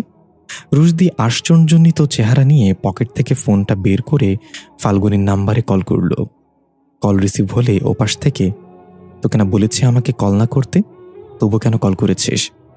রুশদি ধমক দিয়ে বলল, চুপ থাক কাঁঠাল, আমি কি তোর সাথে প্রেম করতে কল দিয়েছি? একটা হেল্প কর না আমাকে। ফাল্গুনি বলল, হেল্প করবো তো আবার তোকে? দূরে গিয়ে মর ভাই, আমাকে জ্বালাস না। রুশদি বলল, প্লিজ ইয়ার শোন, আমি একটু আগে জাফাকে দেখেছি আমার অফিসের সামনে, কিন্তু আমাকে চিনতে পারিনি। এমনকি আমি যখন ওর নাম ধরে ডেকেছি তখন অবাক চোখে তাকিয়ে জিজ্ঞাসা করলো, আমি ওর নাম কিভাবে জানি? ফাল্গুনি বলল, তোরে তো আমারই চিনতে ইচ্ছা করে না, সেখানে তুই যাকে ঠকিয়েছিস সে চিনবে কিভাবে? এত অবাক হওয়ার কি আছে? রুশদি বলল, মজা নিস না কাঁঠাল, গতকাল জাফা আমার গাড়ির গ্লাস ভেঙেছে, তখন তো আমাকে চিনতে ইনকার করেনি, তাহলে এখন কেন এমন করলো? সত্যি বলতে আমি যেই জাফাকে চিনি তার চেয়ে সম্পূর্ণ ভিন্ন ছিল এই জাফা। কথা বলার ভঙ্গি থেকে শুরু করে চলার স্টাইল সবকিছু ভিন্ন। ফাল্গুনি বলল, তো আমি কি করতে পারি এখানে? রুশদি বলল, প্লিজ তুই একটু জাফাকে কল বা মেসেজ করে জিজ্ঞাসা কর ও কোথায় আছে এখন। আমাকে তো সব জায়গা থেকে ব্লক করে রেখেছে। ফাল্গুনি বলল, ঠিকই আছে, তোরে খালি বক না, চিল, কাওয়া, হাঁস মুরগি সব করা উচিত। রুশদি বলল, আরে কাঁঠাল, ওটা বক না ব্লক হবে। আর ব্লক করলে কখনো ভালোবাসা শেষ হয়ে যায় না, শুধু ডিপি দেখা যায় না। এখন প্লিজ এই হেল্পটা কর না। ফাল্গুনি একটু চুপ থাকলো। রুশদি জিজ্ঞাসা করলো, কি রে, হ্যাং হয়ে গেলি নাকি? ফাল্গুনি ধমক দিয়ে বলল, চুপ কর তৃষ্ণাত্ম কাক, এক শর্তে হেল্প করতে পারি, তুই আমাকে আর কাঁঠাল বলবি না। রুশদি এক বাক্যে বলল, ঠিক আছে, বলবো না তোকে কাঁঠাল। ফাল্গুনি বলল, জাফাকে মেসেজ দিয়েছি, একটু ওয়েট কর, জানাচ্ছি। রুশদি বলল, ঠিক আছে, কল কাটিস না, আমার ফোনে টাকায় ভরপুর। ফাল্গুনি বলল, তুই কি জানিস জাফা তোর কাছ থেকে দূরে সরে গিয়েছে তোর এই টাকার অহংকারের জন্য? রুশদি বলল, জাফা আমাকে কখনো বুঝতে পারিনি। আমি চেয়েছিলাম এত টাকা বানাবো যে আমার কিছু হয়ে গেলে যেন জাফার কারোর কাছে হাত পাততে না হয়। শোন, যাদের টাকা নেই তারাই নিজেকে সান্ত্বনা দেওয়ার জন্য বলে টাকা দিয়ে সুখ কেনা যায় না, কিন্তু তারা মানতে চায় না সুখে থাকতে হলে টাকা লাগে, টাকা ছাড়া সকল সম্পর্ক মূল্যহীন। ফাল্গুনি হাই তুলে বলল, হয়েছে ভাই, তোর এসব মোটিভেশনাল কথা শুনে নিজেকে পৃথিবীর সবচেয়ে বড় ফকিন্নি মনে হয়। অবশ্য আমি ফকিন্নি, আমার কাছে 5,000 টাকা থাকলে সেটাতে গুনতে গুনতে শেষ পর্যন্ত দেখি 4,000 টাকা হয়ে যায়। রুশদি হাসতে হাসতে বলল, আর আমি এত বড় লোক যে আমার 10 টাকার নোটও 1,000 টাকা লেখা থাকে। ফাল্গুনি বলল, চুপ থাক, এনে জাফা রিপ্লাই করেছে, ও এখন বাসে আছে, বাসে যাচ্ছে কোন এক কাজ শেষ করে। রুশদি এবার অবাক হয়ে বলল, তাহলে নিশ্চিত আমার সামনে যে ছিল সে জাফা ছিল না, তাহলে কে ছিল? আচ্ছা থ্যাঙ্কস কাঁঠাল, পরে কথা হবে। ফাল্গুনি চেঁচিয়ে বলতে লাগলো, আবার কাঁঠাল বলছিস আমাকে? রুশদি সেদিকে লক্ষ্য না করে ফোন কেটে সেই শপিং মলে গেল। মেয়েটা এখানেই এসেছে দেখা গিয়েছে। রুশদি আশেপাশে চোখ বুলিয়ে মেয়েটাকে খুঁজতে শুরু করলো। এদিক সেদিক অনেক মেয়েকেই দেখা যাচ্ছে, কিন্তু তাকে কোথাও দেখা যাচ্ছে না। খুঁজতে খুঁজতে অবশেষে রুশদির চোখ গেল ওয়াশরুমের দিকে। পেছন থেকে দেখতে পেলে ওইরকম ওল্ড ফ্যাশনের জামা পরা একটা মেয়ে ওয়াশরুমে ঢুকছে। রুশদি তাড়াতাড়ি এগিয়ে গেল সেদিকে, কিন্তু লেডিস ওয়াশরুম হওয়ায় ভেতরে ঢুকতে পারছিল না। বাইরে অপেক্ষা করছিল কখন মেয়েটা বের হবে, কিন্তু অনেকটা সময় পার হয়ে গেলেও মেয়েটা বের হচ্ছে না। ওর পরে প্রবেশ করা অনেকেই বের হয়ে আসছে, কিন্তু ওই মেয়েটা বের হচ্ছে না দেখে রুশদির কেমন যেন চিন্তা হতে লাগলো। হঠাৎ শপিং মলের একটা মেয়ে স্টাফ এসে রুশদিকে বলল, স্যার আপনি কি কিছু খুঁজছেন? আসলে এটা লেডিস ওয়াশরুম, তো কাস্টমাররা কমপ্লেন করছে আপনি এখানে অনেকক্ষণ ধরে ঘুরঘুর করছেন। রুশদি বলল, আমার ওয়াইফ ভেতরে আছে, আমি বাইরে দাঁড়িয়ে পাহারা দিচ্ছি। আসলে আমার ওয়াইফের দাঁত সুরসুর করে, মানুষ দেখলেই কামড়াতে চায়, তাই সবসময় ওর সাথেই থাকি আমি। মেয়ে স্টাফ একটু কাশি দিয়ে বলল, সরি স্যার, আমি জানি আপনি মজা করছেন, প্লিজ এখান থেকে চলে যান। রুশদি বলল, বিশ্বাস করলেন না তো? এর মাঝেই ভেতর থেকে কয়েকটা মেয়ের চিৎকার ভেসে আসলো। রুশদি বলল, নিশ্চয়ই কামড়াকামড়ি শুরু করে দিয়েছে, বলেছিলাম না। মেয়ে স্টাফ আর রুশদি তাড়াতাড়ি করে ওয়াশরুমের ভেতরে প্রবেশ করে দেখল জাফার মতো দেখতে মেয়েটা বেহুশ হয়ে পড়ে আছে ফ্লোরে, আর পাশে 3টা মেয়ে ভীত সন্ত্রস্ত হয়ে দাঁড়িয়ে আছে। রুশদি দৌড়ে গিয়ে পড়ে থাকা মেয়েটাকে পাতালে কোলে নিয়ে বলল, কতবার বলেছি জ্ঞান হারিয়ে পড়ে যাওয়ার সময় পরিষ্কার জায়গা সিলেক্ট করবে, তা না করে ওয়াশরুমের নোংরা ফ্লোরে জ্ঞান হারিয়ে পড়ে আছো। ভীত সন্ত্রস্ত হয়ে দাঁড়িয়ে থাকা একটা মেয়ে কাঁপা কাঁপা গলায় কিছু বলতে চাইল, কিন্তু রুশদি তা না শুনে মেয়েটাকে কোলে নিয়ে বের হয়ে গেল। শপিং মলের মেয়ে স্টাফটা গিয়ে ওই 3টা মেয়েকে জিজ্ঞাসা করলো, কি হয়েছিল এখানে, ও জ্ঞান হারালো কিভাবে? তাদের মাঝে একজন ভয় ভয় বলল, ওই মেয়েটা কোনো মানুষ না, পিশাচ একটা। আমার ফোনের রিংটোন কোরআন তেলাওয়াত দিয়ে সেট করা। আমি যখন হাত মুখ ধুচ্ছিলাম ওই মেয়েটা দাঁড়িয়েছিল ওই কোণে দেয়ালের সাথে হেলান দিয়ে। দেখে বোঝা যাচ্ছিল হয়তো মেয়েটার কোনো সমস্যা হচ্ছে। সে তার দাঁতগুলো কটমট করছিল আর হাতের মুষ্টি শক্ত করে বন্ধ করে রাখছিল। তার এমন অস্বাভাবিক আচরণ দেখে আমরা একে অপরের দিকে তাকিয়ে চোখের ইশারায় জিজ্ঞাসা করলাম, মেয়েটা এমন করছে কেন? এর মাঝে আমার হাজবেন্ড কল দিল আমার ফোনে। কোরআন তেলাওয়াত বেজে উঠল, সাথে সাথে মেয়েটা হিংস্র জন্তুর মতো গড়গড় আওয়াজ করতে লাগলো। আমরা 3জন ভয় পেয়ে গেলাম। দেখলাম হঠাৎ করেই মেয়েটার চেহারা বদলে যেতে লাগলো। মনে হচ্ছিল তার চেহারা আগুনে পোড়া মানুষের মতো বিদঘুটে। আমরা তিনজনই চিৎকার করে সেখান থেকে বের হতে নিব, তখনই সে জ্ঞান হারিয়ে ফ্লোরে পড়ে গেল আর তার চেহারা আবার অস্বাভাবিক হয়ে গেল। দৃশ্য পরিবর্তন। জাফা বাসের সিটে বসে আছে বাইরের দিকে এক মনে তাকিয়ে। পাশের সিটে এক ভদ্রলোক বসেছে। অনেকেই দাঁড়িয়ে যাচ্ছে। জাফার মুখটা কেমন যেন মলিন হচ্ছে, চেহারায় বড় কোনো চিন্তার ছাপ। হঠাৎ পাশের সিটের ভদ্রলোক জাফাকে ডাক দিল, হ্যালো মিস। জাফার ঘোর ভাঙল এবং পাশে তাকিয়ে দেখল কালো প্যান্ট আর সাদা শার্ট পরিহিত এক লোক, কাঁধে সাইড ব্যাগ ঝুলানো, মোলার মতো দাঁত করে বের করে জাফার দিকে তাকিয়ে আছে।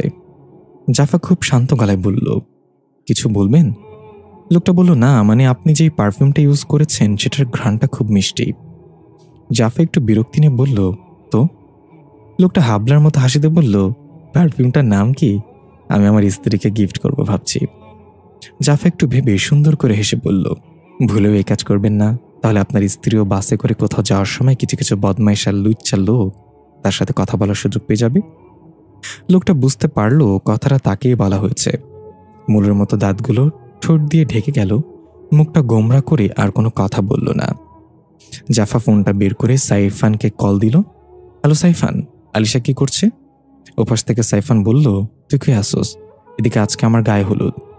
জাফা হাসতে হাসতে বলল, তার মানে আলিশা আজকে তোকে হলুদ করে দিয়েছে? সাইফান বলল, তুই হাসবি না বাল, তোর মাইয়া কি আমার টয়লেট মনে করে? আমার করে আসলে লিক হয়ে যায়। জাফা হাসতে হাসতে বাইরে তাকাতেই হঠাৎ চোখ গেল একটা প্রাইভেট কারের দিকে। আরে, এটা তো রুশদির গাড়ি। পাশে একটা মেয়ে বসে আছে জীর্ণ শীর্ণ পোশাকে। মেয়েটার চেহারা বোঝা যাচ্ছে না চুলের কারণে। রুশদির পাশে মেয়েটাকে দেখে জাফার বুকের বা পাশে চিনচিন ব্যথা অনুভব হলো। চোখের কোণে দুফোঁটা নোনা পানি এসে জমা হলো। অথচ এই মানুষটা একদিন বলেছিল, হয় তুমি না হয় কেউ না। আসলে মন আর ভাগ্য কখনো একজন আরেকজনকে খুশিতে খুশি হয় না। যে মনে থাকে তাকে ভাগ্য মেনে নেয় না, আর যে ভাগ্যে থাকে তাকে মন সায় দেয় না। দৃশ্য চলে গেল জাফার অতীতে। আর কতবার আপনাকে বলবো রুশদি, আপনাকে আমার ভালো লাগে না? আপনি বলেন, যাকে ভালো লাগে না তাকে কিভাবে ভালোবাসা যায়? দেখা গেল রুশদি আর জাফা ক্যাম্পাসের এক কোণে একটা বেঞ্চে বসে আছে দূরত্ব বজায় রেখে। জাফার মুখে এমন কথা শুনে রুশদি বলল, ছোটবেলায় আমি করলা পছন্দ করতাম না, কিন্তু করলা এখন আমার সবচেয়ে প্রিয় সবজি। এখন হয়তো আমাকে তোমার ভালো লাগে না, কিন্তু একদিন আমাকে এমনভাবে ভালো লাগবে যে তোমার অন্য সব ভালো লাগে একদিকে থাকবে আর আমি থাকবো অন্যদিকে। জাফা হাসতে হাসতে বলল, প্রথমে আসে ঠাড়কি, তারপর আসে ছ্যাঁচড়া, তারপর আসেন আপনি। চেষ্টা করতে থাকেন, কিন্তু আমি শিওর আপনাকে আমার ভালো লাগবে না কখনো। রুশদি বসা থেকে উঠে একদম জাফার সামনে গিয়ে চোখে চোখ রেখে বলল, যারা কখনো কাউকে ভালোবাসবে না বলে প্রতিজ্ঞা করে, তারা একসময় এমন বাজে ভাবে কারোর প্রতি আসক্ত হয় যে তার কাছে ধোঁকা খাওয়ার আগ পর্যন্ত হুঁশ ফিরে না। তাই নিজের প্রতি ওভার কনফিডেন্স যেন তোমার ক্ষতির কারণ না হয় জাফা। জাফা তার চোখগুলো আরো এগিয়ে এনে রুশদিকে বলল, লাভ নেই রুশদি, অন্য কোথাও চেষ্টা করেন, আমি পড়ব না। রুশদি আলতো করে জাফার গালে হাত দিয়ে বলল, হয় তুমি না হয় কেউ না। বাস কন্ট্রাক্টরের ডাকে জাফা ফিরে এলো অতীত থেকে। জাফার স্টপেজ এসে গিয়েছে। চোখের কোণের পানি মুছে জাফা বাস থেকে নেমে গেল। আকাশের দিকে একবার তাকিয়ে দীর্ঘশ্বাস ছেড়ে হাঁটা দিল বাসার দিকে। আমরা দেখতে পাই আলিশা দোলনায় শুয়ে মুখ নাড়িয়ে নাড়িয়ে কি যেন খাচ্ছে সেই আগের মতো। সাইফান তার ড্রেস চেঞ্জ করে ওয়াশরুম থেকে ফ্রেশ হয়ে এসে আলিশার কাছে যাচ্ছিল, এমন সময় চোখ পড়ল জানলার দিকে। বাইরের ফুলবাগানে কে যেন দাঁড়িয়ে আছে উল্টো দিকে ঘুরে। পেছন থেকে দেখে বোঝা যাচ্ছে একটা মেয়াকৃতির। সাইফান ডাক দিতেই যাবে, তখনই আলিশা হঠাৎ চেঁচিয়ে কান্না করে উঠল। সাইফান চমকে উঠে আলিশার দিকে তাকিয়ে বুকে থুতু দিয়ে বলল, কান্না করার আগে সিগন্যাল তো দিবি ভাগ্নি, ভয় ভয় পেয়েছি। এই বলে আবার জানলার দিকে তাকিয়ে অবাক হয়ে গেল। আরে, কোথায় গেল সে? ওখানে তো কেউ নেই। হঠাৎ ওপর থেকে ধুমধাম শব্দ আসতে লাগলো। মনে হচ্ছে ছাদে কেউ ভারী ভারী পা ফেলে এদিক থেকে ওদিক পায়চারি করছে। আলিশার কান্নার গতি আরো বাড়তে লাগলো। সব মিলিয়ে সাইফান কি করবে ভাবতে ভাবতেই জাফা প্রবেশ করলো ঘরে। সাইফান জাফাকে দেখে একটু স্বস্তির নিঃশ্বাস ফেলে জিজ্ঞাসা করল, কিরে, এতক্ষণ লাগে আসতে, কই ছিলি তুই? জাফা কোনো কথা না বলে সাইফানের দিকেও না তাকিয়ে সোজা রুমে গিয়ে ঠাস করে দরজা বন্ধ করে দিল। সাইফান বেশ অবাক হলো আর বিড়বিড় করে বলল, এই দিভাইয়ের আবার কি হলো? তখনই দরজায় কলিং বেল বেজে উঠল। হঠাৎ সাইফানের টনক নড়ল। আরে, দরজা তো ভেতর থেকে বন্ধ করা, তাহলে দিভাই আসলো কিভাবে? সাইফানের শরীর কাঁপতে লাগলো। দরজায় আবার কলিং বেল বাজালো। সাইফান একবার মেইন দরজার দিকে তাকালো, আবার রুমের দিকে যেখানে একটু আগেই জাফা গিয়েছে। সাইফান ধীর পায়ে হেঁটে গিয়ে দরজা খুলে দিল। দেখা গেল জাফা এসেছে। জাফা বলল, কিরে, কই ছিলি? এতক্ষণ লাগে দরজা খুলতে? জাফাকে দেখে সাইফান আতকে উঠে বলল, দিভাই, তুই এখন আসলে? একটু আগে কে এসেছিল? সন্ধ্যা 6:05। এখনও সূর্যটা পুরোপুরি অস্ত যায়নি। পশ্চিমাকাশে রক্তিম বর্ণ ধারণ করেছে। সূর্য চলে যাচ্ছে অন্য কোনো দুয়ারে আলোকিত করতে। পাখিরা দল বেঁধে উড়ে যাচ্ছে নিজ নিজ ঠিকানায়। নদীর পানিতে ভাটা পড়েছে। কলকল শব্দে পানি ছুটে চলেছে গন্তব্যহীন পথে। রুশদি দাঁড়িয়ে আছে নদীর পার ঘেঁষা কাঠগোলাপ ফুল গাছটার সাথে হেলান দিয়ে। একটু দূরেই বসে জাফার মতো দেখতে মেয়েটা নদীতে পাথর ছুঁড়ে মারছে। রুশদি জিজ্ঞাসা করল, তাহলে তুমি বলতে চাচ্ছ তোমার মাঝে অন্য এক সত্তা বসবাস করে, আর মাঝে মাঝে সেই তোমাকে বিভিন্ন জায়গায় নিয়ে আসে? মেয়েটা রুশদির দিকে না তাকিয়ে বরাবরের মতো নদীতে পাথর ছুঁড়ে মারছে। রুশদি একটু উচ্চস্বরে আবার ডাক দিল, হ্যালো, আমি কিছু জিজ্ঞাসা করেছি তোমাকে। মেয়েটা চমকে উঠে বলল, আমাকে কিছু বলেছেন? রুশদি ভুরুকুচকে বলল, না না, আমি তো গাছের সাথে কথা বলছি। মেয়েটা একটু অবাক হয়ে বলল, আপনি গাছের কথা শুনতে পান? রুশদি এগিয়ে এসে বলল, সত্যি সত্যি তুমি বলদ নাকি বলদ হওয়ার নাটক করছো? আমি জিজ্ঞাসা করেছি কখন মনে হলো তোমার মাঝে অন্য কোনো সত্তা বসবাস করে? মেয়েটা বলল, কয়েকদিন আগে থেকে ঠিক রাত 3:33 আমার ঘুম ভেঙে যায়। তারপর কিছুই মনে থাকে না আমার হুঁশ ফিরে আবার দিনের বেলা ঠিক 3:33। 12 ঘন্টা আমার সাথে কি হয়, আমি কোথায় যাই, কার সাথে দেখা করি, তার কিছুই মনে থাকে না। হুঁশ আসার পর একদিন এক এক জায়গায় নিজেকে আবিষ্কার করি। আমার পরনে থাকা অদ্ভুত আগের যুগের জামা কাপড়। রুশ দেখতে অবাক হয়ে বলল, আপনার কথা শুনে মনে হচ্ছে দাদির মুখে সেই রূপকথার গল্প শুনছি। মেয়েটা আর চোখে তাকিয়ে বলল, কি? তার মানে আমি দেখতে দাদির মতো? আমাকে ইনডাইরেক্টলি আপনি বুড়ি বলছেন? রুশ দেখতে হেসে বলল, না, আপনি দেখতে একদম আমার একতরফা বউয়ের মতো। মেয়েটা অবাক হয়ে বলল, একতরফা বউ মানে? রুশদি তার মোবাইল বের করে জাফার ছবি দেখিয়ে বলল, দেখেন তো, চিনতে পারেন কিনা? মেয়েটি হা করে তাকিয়ে বলল, আরে, এটা তো আমি। আপনার ফোনে আমার ছবি কি করে এলো? রুশদি বলল, এটা আপনি না, আপনার মতো দেখতে অন্য একজন, সেই আমার একতরফা বউ, ওর নাম জাফা। আমি এতটুকু বুঝতে পেরেছি আপনার মাঝে যে সত্তা বসবাস করে তার নামও জাফা। কিন্তু আপনার নাম কি? মেয়েটা বলল, আমার নাম চাঁদনি। দৃশ্য পরিবর্তন। সাইফানের কথা শুনে জাফা অবাক হয়ে জিজ্ঞাসা করল, একটু আগে কে এসেছে মানে? আমি তো মাত্রই আসলাম। সাইফান ভয় ভয়ে চোখে ওই রুমের দিকে তাকিয়ে বলল, দিভাই, বিশ্বাস কর, একটু আগে তুই নিজে এসেছিস আর রুমে গিয়ে দরজা বন্ধ করে দিয়েছিস। জাফা বলল, তাড়াতাড়ি গিয়ে আলিশাকে কোলে নে, তারপর আমার সাথে আয়। এই বলে জাফা ওই রুমের দিকে এগিয়ে গেল। পেছন পেছন সাইফানও আসলো আলিশাকে কোলে নিয়ে। জাফা আস্তে করে ধাক্কা দিয়ে দরজাটা হালকা ফাঁকা করে ভেতরে উঁকি মারল। সাথে সাথে ম্যাও করে একটা মোটা কালো বিড়াল দৌড়ে রুম থেকে বের হয়ে গেল। সাইফান ভয় লাফ দিয়ে উঠল। জাফা প্রচণ্ড ভয় পেয়ে গেল। বিড়ালটা এক দৌড়ে গিয়ে জানালা দিয়ে লাফিয়ে বাইরে বের হয়ে গেল। জাফা বলল, হয়তো রাস্তার কোনো বিড়াল ঘরে ঢুকে গিয়েছিল। তুই কি নাকি দেখতেছিস তখন? সাইফান মাথা চুলকে বলল, হয়তো ভুল দেখছি। আচ্ছা ধর তোর মেয়েকে, আমার একটু কাজ আছে। আলিশাকে জাফার কোলে দিয়ে সাইফান ফোন হাতে করে চলে গেল ছাদের দিকে। জাফা ডাক দিয়ে বলল, বেশি দেরি করিস না, তাড়াতাড়ি এসে শুয়ে পড়িস। সাইফান ঘুরে তাকিয়ে বলল, তাড়াতাড়ি ঘুমাবো? তা আবার আমি? শুনতি ভাই, আমার গার্লফ্রেন্ড আছে, আর আমি অনেক রাত পর্যন্ত জাগি তার সাথে কথা বলার জন্য। জাফা ভ্রুকুচকে অবাক হয়ে বলল, কি, তুই অনেক রাত পর্যন্ত জেগে থাকিস? সাইফান মুখটা মলিন করে বলল, দি ভাই, আমার গার্লফ্রেন্ড আছে এটা শুনে অবাক হওয়ার কথা ছিল তোর, তা না করে রাত জাগা নিয়ে অবাক হচ্ছিস।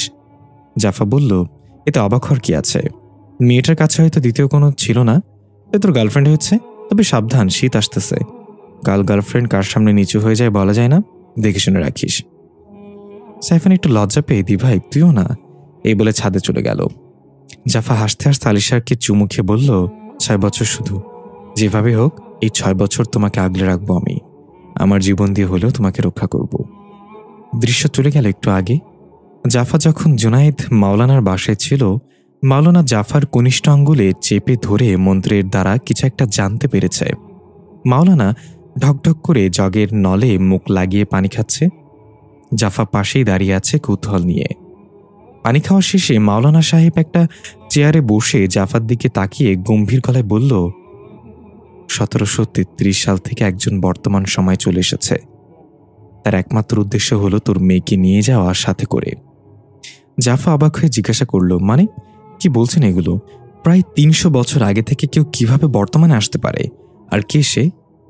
মাওলানা খুব শান্ত গলায় বলল, সেটা তুই নিজেই। জাফা এবার হকচকে গেল। কি বলবে কিছুই বুঝতে পারল না। মাওলানা সাহেব বলল, জানি এটা মেনে নেওয়া বা বিশ্বাস করা তোর জন্য কঠিন, কিন্তু এটাই সত্যি। 1733 সালের তোর ভেরিয়েন্ট বর্তমানের সময় চলে এসেছে। তুই যদি তার আসার আগে আমার কাছে আসতি তাহলে হয়তো তাকে আটকে ফেলতে পারতাম, কিন্তু এখন। জাফা তাড়াহুড়ো করে বলল, এখন কি মাওলানা সাহেব? আর সে আমার মেয়েকে কেন নিতে চায়? মাওলানা সাহেব বলল, সেটা তোকেই খুঁজে বের করতে হবে বেটি। আগামীকাল আসিস, আমি সব ব্যবস্থা করে রাখবো। তোর আত্মাকে 1733 সালে পাঠাবো আমি। তাকে আটকাইতে হলে সবার আগে তার পরিচয় এবং তার উদ্দেশ্য খুঁজে বের করতে হবে। তুই এটা করবি। দৃশ্য বর্তমানে ফিরে এলো। জাফা এসব ভাবতে ভাবতে আলিশাকে কোলে নিয়ে চুলোয় গরম পানি বসালো চা বানানোর জন্য। আমরা দেখতে পাই জাফার পেছনে একটা মেয়ে আকৃতি দাঁড়িয়ে আছে। চুল দিয়ে তার চেহারা ঢেকে আছে, জীর্ণ শীর্ণ পোশাক আর পায়ে কাদা মাটি রাখা। হঠাৎ জ্বলন্ত চুলোটা ধাপ করে বন্ধ হয়ে গেল। জাফা অবাক হয়ে একা একাই বলল, আরে মাত্র 5 দিন আগেই তো গ্যাস আনলাম, শেষ হয়ে গেল নাকি? জাফা পেছনে তাকাতেই মনে হলো কেউ যেন অদৃশ্য হয়ে গেল। কেউ তো ছিল এখানে। মনের ভুল ভেবে কিচেন থেকে বের হয়ে আলিশাকে দোলনায় রেখে বলল, একটু খেয়াল করো আম্মু, আমি একটু দেখে আসি গ্যাস শেষ হয়ে গেল কিনা। এই বলে জাফা আবার কিচেনে গিয়ে সে গ্যাস সিলিন্ডার নাড়িয়ে চেক করলো। আরে গ্যাস তো আছে, তাহলে চুলো বন্ধ হয়ে গেল কেন? কয়েকবার ট্রাই করলো, কিন্তু কিছুতেই চুলো জ্বলছে না। হঠাৎ শব্দ পেল আলিশা খিলখিল করে হাসছে। জাফা একটু উকি দিয়ে তাকিয়ে দেখল সাইফান আলিশার সাথে খেলা করছে হেসে হেসে। জাফা ডাক দিল, সাইফান এখানে এসে একটু দেখতো চুলাটার কি হলো। সাইফানের তরফ থেকে কোনো সারা শব্দ এলো না। সে এক মনে আলিশার সাথে খেলা করছে। জাফা ওই দিক থেকে চোখ সরিয়ে চুলাতে জ্বালাতে জ্বালাতে একটু জোরে ডাক দিল, এই সাইফান দেখ না একটু এসে। কিচেনের দরজা খোলা থাকায় জাফার কণ্ঠ ছাদ থেকেও শোনা গেল। ছাদের থেকে সাইফানের কণ্ঠ, দি ভাই আমাকে ডেকেছিস? জাফার হাত চুলো সুইচে আটকে গেল। চোখ বড় করে ভয়ার্ত দৃষ্টিতে তাকিয়ে বলল, সাইফানের কণ্ঠটা ছাদের দিক থেকে এলো মনে হচ্ছে। ধীরে ধীরে মাথা ঘুরিয়ে পেছনে তাকাতেই চমকে গিয়ে ভীত সন্ত্রস্ত হয়ে দাঁড়িয়ে পড়ল। সাইফান আলিশাকে কোলে নিয়ে ঠিক জাফার সামনে দাঁড়িয়ে আছে অদ্ভুত এক চাহনিতে। জাফা কাঁপা কাঁপা গলায় তোতলাতে তোতলাতে বলল, সাইফান। সাইফান অন্যরকম একটা কণ্ঠে গম্ভীরভাবে বলল, দি ভাই তোর মেয়েটাকে আমাকে দিয়ে দে, আমি ওকে নিয়ে যেতে চাই। জাফা ভয় পেয়ে গেল। সাইফান তুই এমনভাবে কথা বলছিস কেন? কি হয়েছে তোর? সাইফান ভয়ানক একটা হাসি দিয়ে কিচেন থেকে বের হয়ে দোলনা আলিশাকে শুইয়ে দিয়ে বলল, আমি আবার আসবো তোর মেয়েকে নিয়ে যেতে। মানা করিস না কিন্তু দি ভাই, তাহলে খুব বড় ক্ষতি হয়ে যাবে রে। এই বলে আস্তে করে জাফার চোখের সামনে অদৃশ্য হয়ে গেল সাইফান। সাথে সাথে চুলোটাও ধাপ করে জ্বলে উঠল। জাফা যেন নিজের চোখকে বিশ্বাস করতে পারছে না, জোরে চিৎকার করে ডাক দিল সাইফানকে। সাইফান দৌড়ে তাড়াতাড়ি করে ছাদ থেকে নেমে এলো। কি হয়েছে দি ভাই, তো কেমন লাগছে কেন? দৃশ্য পরিবর্তন। রুশদি চাঁদনি নামের ওই মেয়েটাকে নিজের সাথে করে বাসায় নিয়ে এসেছে। বাড়ির মেইন গেটে বড় বড় অক্ষরে লেখা জাফা ভিলা। রুশদির বিশাল বড় বাংলো দেখে চাঁদনি হাঁ করে এদিক ওদিক তাকিয়ে সবকিছু দেখছে। কত সুন্দর করে সাজানো চারদিক, লাইটিং আর সাদা রঙের দেয়ালগুলো চকচক করছে। সিঁড়ির উপরে জাফার চেহারা বিশিষ্ট বড় একটা পোর্ট্রেট ফ্রেম বাঁধানো। চাঁদনি বলল, আমার ছবি? রুশদি বলল, দেখতে হলে কি একই জিনিস হয়? এটা আমার একতরফা বউ জাফার চিত্রিকা। এটা তো কিছুই না, এমন আরও 3টি বাড়ি আছে আমার। এই বাড়িটা তৈরি করেছিলাম জাফার জন্য। আমার যখন ভীষণ একাকী লাগে তখন আমি এখানে এসে সময় কাটাই। চাঁদনি বলল, একাকিত্ব উপভোগ করতে শিখে গেলে দুনিয়ার কোনো কষ্টই আর মানুষকে ভাঙাতে পারে না। রুশদির মাথায় একটা কথা বেজে উঠল জাফার কণ্ঠে, জানো রুশদি, সহ্য করা মানুষটার যখন ধৈর্য এসে যায় তখন কষ্ট দেওয়ার মানুষটার মূল্য 2 পয়সারও থাকে না। একদিন তুমি খুব একা হয়ে যাবে, তোমার নিজের সত্তাও তোমাকে ছেড়ে দিবে। রুশদিকে অন্য মানুষকে দেখে চাঁদনি বলল, hello, are you okay? Rushdi হেসে বলল, হ্যাঁ ঠিক আছে। আচ্ছা শোনো, তুমি রুমটায় থাকবে, আমি ড্রয়িং রুমে থাকবো। তোমার কথা অনুযায়ী রাত 3:33 তুমি বদলে যাও। আমি দেখব আজ তোমার মাঝে থাকা ওই সত্তাটাকে। চাঁদনি বলল, ঠিক আছে, কিন্তু আমি আপনাকে কিভাবে বিশ্বাস করব? আপনি যদি আমার একাকিত্বের সুযোগ নেন ঘুমের মাঝে। রুশদি ভুরু কুঁচকে বলল, তবা তবা, তুমি দরজা বন্ধ করে ঘুমেশো এত ভয় করলে। চাঁদনি বলল, বাড়িটা যেহেতু আপনার, তাহলে অবশ্যই সব রুমের ডুপ্লিকেট চাবি আপনার কাছে আছে। দেখা যাবে রাতে ঘুমের মাঝে রুমে এসে।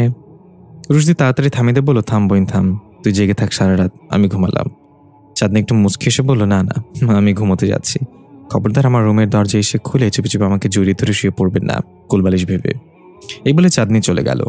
রুশদি বলদের মতো দাঁড়িয়ে মাথা চুলকে বলল, বুঝলাম না, মেয়েটা সতর্ক করে গেল নাকি সুযোগ দিয়ে গেল? রাত 3:32। রুশদি ড্রয়িং রুমের সোফায় টান হয়ে ঘুমিয়ে আছে। হঠাৎ পুরো বাড়িটা প্রচণ্ড জোরে একটা কম্পন দিল। মনে হচ্ছে ভূমিকম্প হয়েছে। রুশদি ধরফর করে উঠে বসল। ঘুম ঘুম চোখে ঘড়ির দিকে তাকিয়ে দেখল 3:33 বাজে। হঠাৎ মনে হলো চাঁদনির কথা। ঘাড় ঘুরিয়ে রুমের দিকে তাকিয়ে দেখল দরজা খোলা। তাড়াতাড়ি উঠে দৌড়ে গেল সেদিকে। গিয়ে দেখল চাঁদনি তো নেই রুমে। এদিক ওদিক ছুটে ডাকতে লাগলো, হ্যালো চাঁদনি, কোথায় তুমি? হ্যালো। কোথাও কোনো সারা শব্দ পাওয়া গেল না। খুঁজতে খুঁজতে ছাদে চলে আসলো। হঠাৎ গুনগুনিয়ে গান গাওয়ার শব্দ ভেসে আসলো। রুশদি গানের শব্দ অনুসরণ করে যেতে লাগলো। একটু ভয় কাজ করছে মনে। শুনশান নীরবতা এমন অদ্ভুতভাবে গানের আওয়াজ পুরোপুরি একটা ভৌতিক ফিল দিচ্ছে।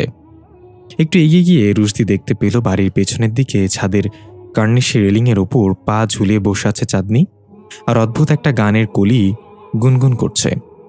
রুশদি ধীরে ধীরে পেছনে গিয়ে দাঁড়ালো চুপচাপ। চাঁদনি পেছনে না তাকিয়ে বলল, তোমাদের দুনিয়াটা অনেক অ্যাডভান্স। প্রযুক্তির বেড়াজালে বন্দী হয়ে আছো তোমরা। এত তো লাল নীল সাদা রঙের আলো দিয়ে তোমাদের শহরটা সুসজ্জিত, দেখতে ভালোই লাগে, কিন্তু তবুও তোমরা পরাধীন। তোমাদের নিয়ন্ত্রণ করে প্রযুক্তির আড়ালে থাকা একটা মাস্টার মাইন্ড। এর জন্যই আমি আমার মেয়েকে নিয়ে যেতে এসেছি। আমি কখনো চাই না আমার এই মেয়ে পরাধীন শহরে বড় হোক। রুশদি ধীর কণ্ঠে বলল, জাফা। মেয়েটা তার ঘাড় না ঘুরিয়েই মাথাটা মটমট করে পুরো ঘুরিয়ে রুশদির দিকে তাকিয়ে ভয়ানক এক হাসিতে বলল, হ্যাঁ আমি জাফা। রুশদি এই দৃশ্য দেখে ধপাস করে বেহুশ হয়ে পড়ে গেল সেখানে। দৃশ্য পরিবর্তন। মাওলানা সাহেব তাহাজ্জুদ পড়ার জন্য উঠেছে। অজু করতে ঘরের সাথেই থাকা টিউবওয়েলে এসেছে। অজু শেষে যখনই ঘুরে তাকালো পেছনে দেখতে পেল দূরে লাউ গাছের মাচার নিচে একটা মেয়ে দাঁড়িয়ে আছে। তার চেহারা অন্ধকারে দেখা যাচ্ছে না। মাওলানা সাহেব পাঞ্জাবির পকেট থেকে তাজবি বের করে একটু এগিয়ে গিয়ে বলল, কেউ এখানে? মেয়েটা মাচার নিচ থেকে বের হয়ে এলো। তাকে দেখে মাওলানা একটু অবাক হয়ে জিজ্ঞাসা করল, আরে তুই জাফা না? ওপাশ থেকে মেয়েটা ভাইব্রেট করা কণ্ঠে জবাব দিল, হ্যাঁ আমি জাফা, তবে 1733 সালের জাফা। মাওলানা সাহেব একটু ঘাবড়ে গিয়ে বলল, তাহলে তুই? মানতে হবে তোর সাহস আছে, আমার সামনে চলে এসেছিস। জাফা একটা পৈশাচিক হাসিতে বলল, জুনায়েদ মাওলানা। বাবা ছিল মসজিদের একজন সামান্য মুয়াজ্জিন, মা কাজ করত মানুষের বাসায় বাসায়। 2 ভাই ছিল, তারা ছোটবেলায় মহামারীতে মারা গিয়েছে। এতিমখানার মাদ্রাসায় থেকে হুজুরের সাথে ঘুরে ঘুরে কিছু তন্ত্র মন্ত্র শিখে নিজেকে অনেক বড় সাধু সন্ন্যাসী ভাবা শুরু করে দিয়েছ, তাই না? মাওলানা সাহেব ভেতরে ভেতরে বেশ ভয় পেল, কারণ মাওলানা জানতো এটা কোনো সাধারণ জিন বা খারাপ শক্তি না। এটা সম্পূর্ণ ভিন্ন কিছু। এর সাথে লড়াই করার মন্ত্র বা কৌশল কোনোটাই জানা নেই আপাতত। মাওলানা বলল, আমার সম্পর্কে সবকিছু জানিস দেখা যাচ্ছে, তো এখানে কেন এসেছিস? আমাকে ভয় দেখাতে? আমি তোকে ভয় পাই না। জাফা একটু মুচকি এসে বলল, তোমার ভয় পাওয়া উচিত মাওলানা, একটা সুযোগ দিয়ে গেলাম, তুমি আমার পথ থেকে সরে দাঁড়াও, না হলে। মাওলানা বলল, না হলে কি করবি? জাফা হাতের ইশারায় মাওলানার পেছনে থাকা টিউবওয়েলটা উঠিয়ে নিল এবং এক ঝটকায় সেটা মাওলানার পিঠে এনে বাড়ি মারল। মাওলানা উপরেই নিচে পড়ে গেল। জাফা বলল, পরেরবার সোজা মাথা থেতলে দিব। এই বলে চোখের পলকে জাফা অদৃশ্য হয়ে গেল। মাওলানা কাঁপতে কাঁপতে উঠে কিছু একটা ভেবে নিজের ঘরে চলে গেল। দৃশ্য পরিবর্তন। জাফা ঘুমিয়ে আছে তার নিজের রুমে। সাইফান ফ্লোরে বিছানা করে ঘুমিয়ে আছে জাফার রুমে। হঠাৎ পশ্চিম পাশের জানালাটা একদম দমকা বাতাসে খুলে গেল ঠাস করে। জাফা চোখ মেলে তাকালো, ঘাড় কাত করে জানালার দিকে দেখতে পেল জানালার ওপাশে দুইটা রক্তচক্ষু দেখা এক দৃষ্টিতে ঘুমন্ত আলিশার দিকে তাকিয়ে আছে। জাফা কাপা কাপা গলায় সাইফানকে ডাক দিল, সাইফান, এই সাইফান উঠ ভাই। সাইফান উঠতেই রক্তচক্ষু দুইটা ধীরে ধীরে নিভে গেল। জাফা দেখল এখন আর জানালার বাইরে কিছু দেখা যাচ্ছে না। সাইফান ঘুম ঘুম চোখে জিজ্ঞাসা করল, কি হয়েছে দি ভাই? জাফা বলল, জানালার পাশে কেউ ছিল এতক্ষণ। তুই ওঠার সাথে সাথে কোথা যেন মিলিয়ে গেল। সাইফান উঠে দেখল জানালার কপাটগুলো বাতাসে নড়ছে। এগিয়ে গিয়ে বাইরে চোখ বুলিয়ে বলল, কই, কেউ তো নেই। ঘুমের মাঝে কি নাকি দেখেছিস? আমার কাঁচা ঘুমটা ভাঙিয়ে দিলি, ধুর। জাফা বলল, সত্যি বলছি, দুটো লাল চোখ আলিশার দিকেই তাকিয়েছিল। তোকে ডাক দিয়ে ওঠাতেই আস্তে করে সব মিলিয়ে গেল। সাইফান জানালা বন্ধ করতে করতে বলল, হবে হয়তো তোর কোনো পুরনো আশিক ছাকা খেয়ে গাঞ্জা সেবন করে চোখ লাল করে তোকে এক নজর দেখতে এসেছিল। জাফা ধমক দিয়ে বলল, চুপ কর ফাজিল, মুখে কিছু আটকায় না তোর। আর জানালা বন্ধ করছিস কেন? বাতাসটা তো ভালোই লাগছিল। সাইফান জানালা বন্ধ করে সে শুয়ে বলল, আবার কি নাকি দেখে আমার ঘুম ভাঙাবি, তাই বন্ধ করে দিয়েছে। আমরা দেখতে পাই সাইফানের চোখে মুখে ভয়ের ছাপ, কারণ সাইফান জানালার কাছে গিয়ে নিজেও দেখেছে সেই রক্ত চোখ দুটো একটু দূরে দাঁড়িয়েছিল। এটুকু বোঝা যাচ্ছিল ওটা একটা মেয়ে আকৃতি। জাফা যাতে ভয় না পায় তাই গোপন করেছে। জাফা জিজ্ঞাসা করল, কিরে, ঘুমে গেলি ফাজিল? সাইফান মনে মনে বলল, আর ঘুম, যা দেখেছি তাতে আগামী 2 সপ্তাহ আমার ঘুম হারাম। জাফা সাইফানকে চুপচাপ থাকতে দেখে সাইফান কথা বলছিল না কেন বলল, এইটুকু সময় ঘুমিয়ে গেলি নাকি? সাইফান কাঁথা মুড়ি দিয়ে কুমিরের মতো একটা মুখ বের করে বলল, জানিস দি ভাই, এই পৃথিবীতে 3 ধরনের মানুষ সবচেয়ে সুখী। এক হলো যাদের বিছানায় গা লাগানোর সাথে সাথে ঘুমিয়ে যায়, 2 হলো যারা প্রপোজ করলেই তার ক্রাশ অ্যাকসেপ্ট করে নেয়, আর 3 হলো যারা খুব সহজেই সবকিছু ভুলে যায়। জাফা বলল, বাহ বাহ, কিন্তু 2 নাম্বারটা আমি মানতে পারলাম না ভাই। ভালোবাসা অ্যাকসেপ্ট করার আগেই দেখায় মানুষ, পেয়ে গেলে ভালোবাসা পালিয়ে যায়। বিষয়টা হচ্ছে, জেলে মাছ ধরার পর তো আর মাছকে খাবার দেয় না, তাই না? সাইফান বলল, হয়তো তুই ঠিক বলেছিস, আমি এখনো তোর জায়গায় পৌঁছাইনি, তাই এত কিছু বুঝি না। জাফা একটু হেসে বলল, আচ্ছা বাদ দে, আমার মেয়েরা এত সহজে কাউকে মন দিই না, বুঝেছিস? ভেবেচিন্তে অনেক যাচাই বাছাই করে ভুল মানুষকে মন দেই। সাইফান ফিক করে হাসিতে বলল, একটা রিলেশনে যাওয়ার আগে তো তোদের কত ডিমান্ড থাকে, যেমন ছেলে লম্বা ফর্সা হবে, টাকাওয়ালা হতে হবে, হ্যান্ডসাম হতে হবে, ফ্যামিলি ব্যাকগ্রাউন্ড ভালো হতে হবে, স্টাইলিশ হেয়ারকাট হতে হবে, ড্রেসিং সেন্স থাকতে হবে, বাইক থাকতে হবে, আরও কত কি। আর এদিকে আমাদের ছেলেদের ডিমান্ড শুধু 2টা, মেয়ে হতে হবে আর জীবিত হতে হবে। জাফা আস্তে আস্তে বলল, চুপ কর ফাজিল, এগুলো কই পাস তুই? এই পৃথিবীতে শুধু 2টাই ডিমান্ড, ছেলেদের টাকাওয়ালা হওয়া আর মেয়েদের রূপবতী হওয়া। কারণ গরিব ছেলেকে কেউ মূল্য দেয় না, আর অসুন্দর মেয়েকে কেউ ভালোবাসে না। সাইফান একটু ভেবে বলল, এবার হয়তো তুই ঠিক বলেছিস। আচ্ছা দি ভাই, তোর তো কলেজ লাইফ অনেক এক্স ছিল, তাদেরকে রিজেক্ট করে শেষ পর্যন্ত যাকে সিলেক্ট করলি এখন সেও তোর এক্স হয়ে গিয়েছে, ব্যাপারটা কেমন হয়ে গেল না? জাফার মুখটা মলিন হয়ে গেল, চোখ দুটো ভিজে উঠল। সাইফান এটা বুঝতে পেরে বলল, সরি দি ভাই, আমি ওইরকম বোঝাতে চাইনি, আমি তো শুধু। জাফা বলল, সরি বলিস না, আমি জানি তুই এরকম কিছু বোঝাসনি। জানিস ভাই, এই পৃথিবীতে সবচেয়ে রহস্যময় চরিত্র হচ্ছে মানুষ। আগে মানুষ যখন অনেক খুশি হতো তখন হাসতো, আর এখন মানুষ হাসে কষ্ট লুকানোর জন্য। সারাদিন যাকে হাসতে দেখবি, কখনো লুকিয়ে তার একাকিত্বের সাক্ষী হয়ে দেখিস, সেও যে কাঁদতে পারে তোর বিশ্বাসই হবে না। সাইফান বলল, দি ভাই, মন খারাপ করিস না, মাকে তো সেই ছোটবেলাতেই হারিয়ে ফেলেছে, তুই আমাকে মায়ের মতো আগলে রেখেছিস সবসময়। তারপর তোর বিয়ে হয়ে গেল, আমি আরও একবার এতিম হয়ে গেলাম। জানিস, এই বাড়িটা তখন আমার কাছে জাহান্নাম মনে হতো। বাবা তো তার বিজনেস নিয়ে ব্যস্ত থাকতো, সারাদিন বাইরে বাইরে থাকতাম, বাড়িতে আসলেই দম বন্ধ হয়ে যেত। প্রতি মুহূর্তে মনে হতো, এই বুঝি তুই এসে কান মালাতে বলবি, কুত্তা, আমি ফ্রিজে চকলেট রাখছিলাম, সেটা কই? আমার ব্যাগ থেকে 500 টাকা মিসিং, তুই নিয়েছিস তাই না? তারপর মাছের মাথা নিয়ে ঝগড়া, রুম ক্লিন নিয়ে বালিশ ছোড়াছুড়ি, সবকিছু যেন আমাকে প্রতি মুহূর্তে চেপে ধরত। তারপর তো বাবাও চলে গেল। জানিস দি ভাই, আমি একটা কথা খুব বিশ্বাস করি, আল্লাহ আমাদের কাছ থেকে কিছু কেড়ে নেয় কিছু ফিরিয়ে দেওয়ার জন্যই। বাবার মৃত্যুর পর আল্লাহ আবার তোকে আমার কাছে ফিরিয়ে দিল। জাফা কিছু বলতেই যাবে, তখনই পাশে চোখ পড়তে দেখল আলিশা চোখ মেলে এক দৃষ্টিতে বন্ধ জানালার দিকে তাকিয়ে আছে। জাফা ধীর কণ্ঠে বলল, সাইফান, দেখো তো টাইম কত হয়েছে এখন? সাইফান মোবাইলের স্ক্রিনে তাকিয়ে বলল 3:33। কথাটা বলতেই বন্ধ জানালাটা আবার ধাপ করে খুলে গেল। মনে হলো যেন আলিশা তার চোখের ইশারায় এটা করছে। জানালা খুলতে আলিশা খিলখিল করে হাসা শুরু করে দিল আর হাত বাড়িয়ে দিচ্ছে জানালার দিকে। মনে হচ্ছে আলিশা কারোর কোলে যাওয়ার জন্য অস্থির হয়ে গিয়েছে। জাফা প্রচণ্ড ভয় পেয়ে বলল, সাইফান, আমার হ্যান্ডব্যাগটা ড্রয়িং রুমে রাখা আছে। ব্যাগের ভেতর একটা পুটলির মাঝে নিম পাতা আছে, সেগুলো নিয়ে আয় তাড়াতাড়ি। সাইফানও আর দেরি না করে তাড়াতাড়ি চলে গেল। এদিকে খোলা জানালার কপাট দুটো বাতাসে বাড়ি খেতে লাগলো বারবার।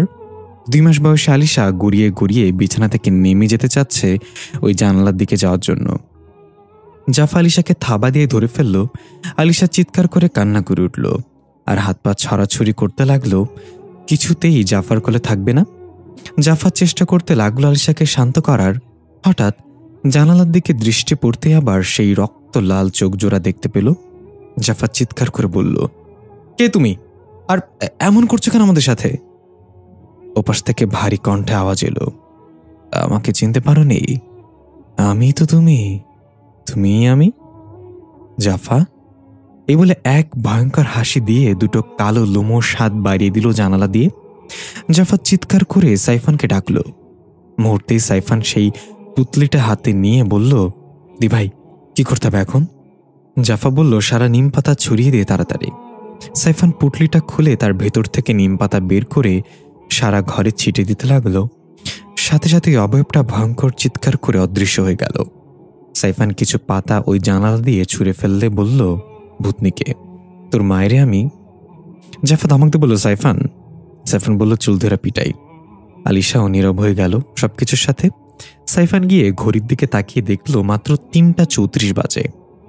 এত কিছু হয়ে গেল মাত্র 1 মিনিটে? এটা কিভাবে সম্ভব?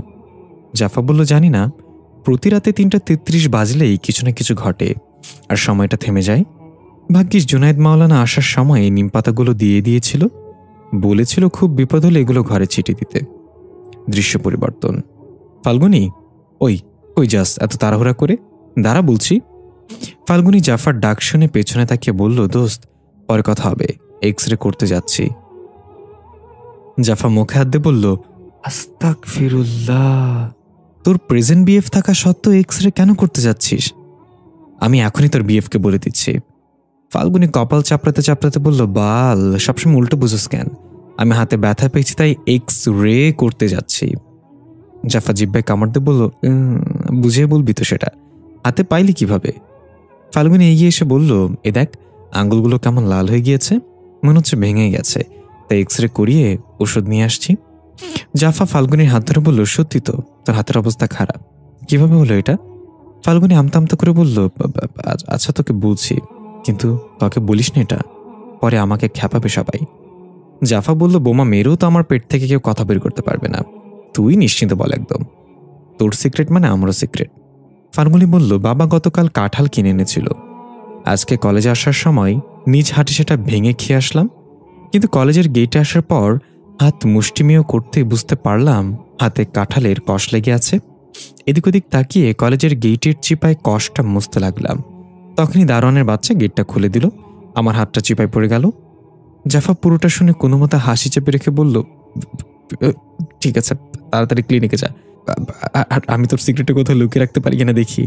ফাল্গুনি বলল, বোন, কারো কাছে বলিস না প্লিজ, জানিস তো কলেজের ছোকরাগুলো কেমন ট্রলবাজ, আমাকে চান্দে পাঠায় খাপাবে। জাফা বলল, আরে তুই যা, এইসব নিয়ে একদম চিন্তা করিস না। ফাল্গুনি বলল, পাক্কা তো কাউকে বলবি না? জাফা বলল, বিলকুল পাক্কা, তো এক্স-রে করে আয়।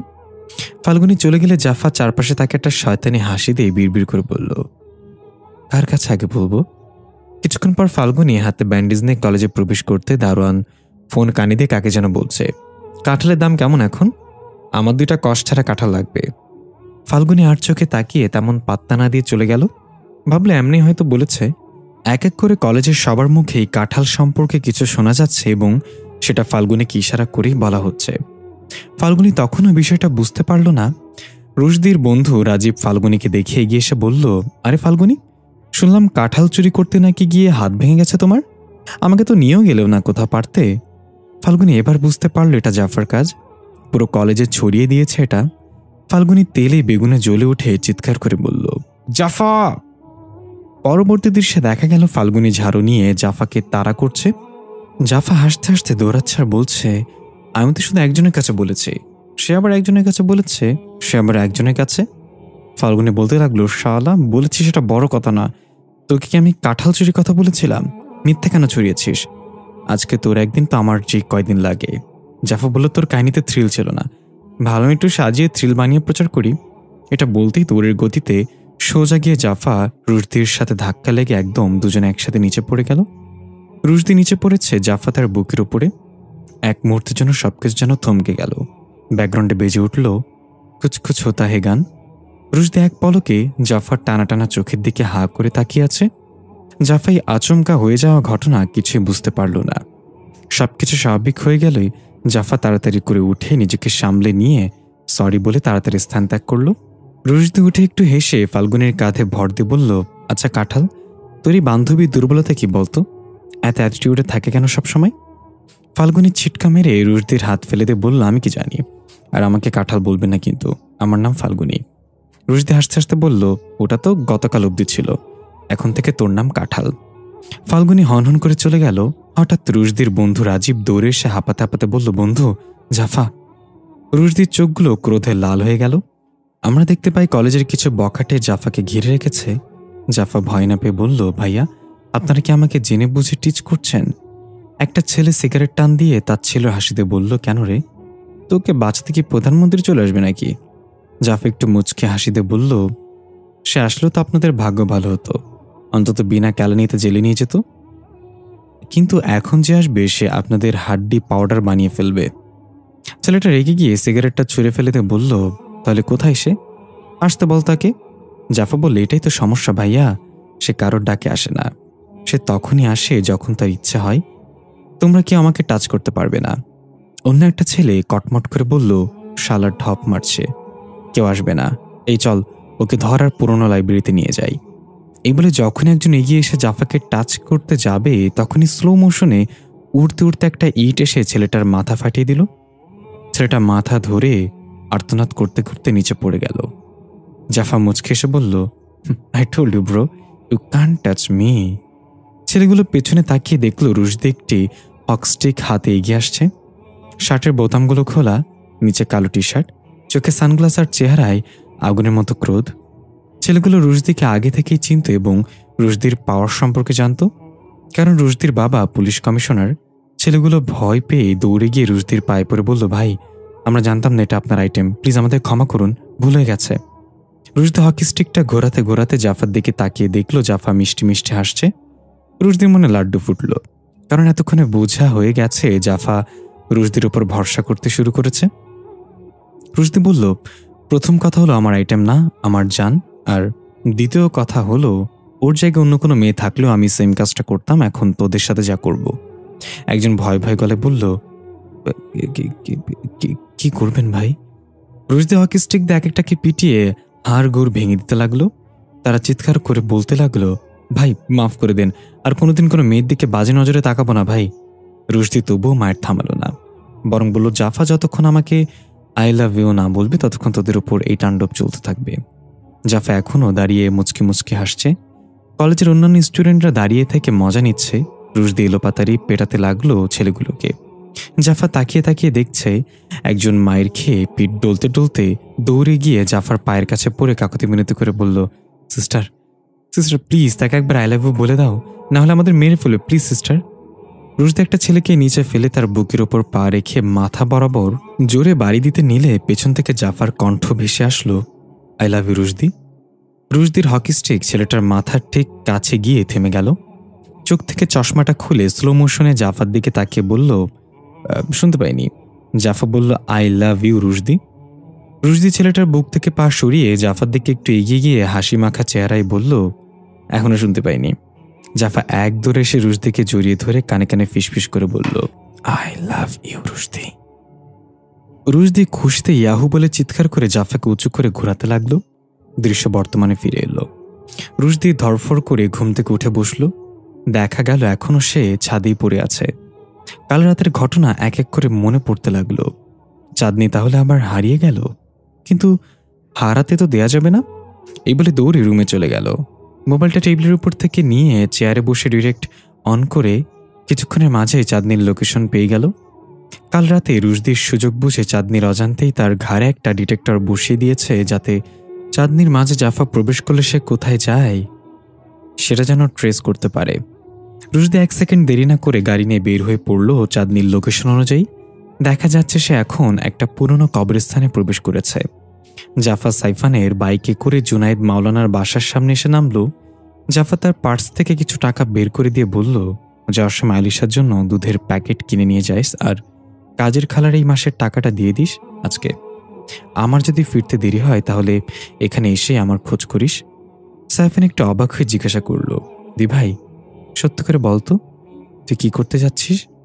জাফা বলল, যা কিছু করতে হচ্ছে তার সমাধান করতে যাচ্ছি, চিন্তা করিস না, আমি খুব তাড়াতাড়ি ফিরে আসব, তুই আলিশার খেয়াল রাখিস। এই বলে জাফা চলে যেতে নিলে সাইফান পেছন থেকে জাফার হাত ধরে বলল, তাড়াতাড়ি আসিস দি ভাই। জাফা সাইফানের গালে হাত দিয়ে বলল, তাড়াতাড়ির কাজ শয়তানের হয় ভাই। সাইফান বলল, এই জন্যই তো বললাম তাড়াতাড়ি আসতে। জাফা সাইফানের হাতে থাপ্পড় মেরে বলল, সর ফাজিল, বাসে ফিরে যা, আর অন্তত আজকে আলিশার উপর থেকে নজর সরাস না। সাইফান বাইক টান দিয়ে চলে গেল। জাফা এদিক ওদিক তাকিয়ে মাওলানার বাসায় প্রবেশ করল। আমরা দেখতে পাই দূর থেকে একটা পাগলের মতো লোক এক নজরে জাফার দিকে তাকিয়ে আছে। জাফা এটা খেয়াল করল না। ভিতরে গিয়ে জাফা দেখতে পেল দুজন প্লাম্বার টিউবওয়েলে মেরামতের কাজ করছে। সেদিকে একবার তাকিয়ে দরজায় গিয়ে টোকা দিল। কিছুক্ষণ পর মাওলানার এক খাদেম দরজা খুলে দিল। জাফা বলল, আমাকে মাওলানা সাহেব আসতে বলেছিল। খাদেম জানালো, কিন্তু মাওলানা সাহেব তো কাল রাত থেকে ঘরে নেই। জানা গিয়েছে ফজরের নামাজ পড়ে কোথাও যেন হন্তদন্ত হয়ে বের হয়ে গেল, এখনো বাসায় ফিরেনি। জাফা চিন্তায় পড়ে গেল। মনে মনে বলতে লাগলো, এখন আমি তাহলে কি করব? মাওলানা ছাড়া তো এটা সম্ভব না। আচ্ছা ভাই, মাওলানা সাহেব কখন ফিরতে পারে সেটা কি জানেন? খাদেম কিছু বলার আগেই পেছন থেকে মাওলানার কণ্ঠ, সে কিভাবে বলবে? আমি নিজেই তো জানতাম না কখন ফিরে আসব। জাফা মাওলানাকে দেখে বেশ খুশি বলল, অবশেষে আপনাকে পাওয়া গেল। মাওলানার হাতে ছিল লাল রঙের একটা কাপড়ের ব্যাগ। খাদেমকে উদ্দেশ্য করে বলল, আগামী 1 ঘন্টা আমাকে যেন কেউ বিরক্ত না করে খেয়াল রাখবে। আর জাফা, তুই আমার সাথে আয়।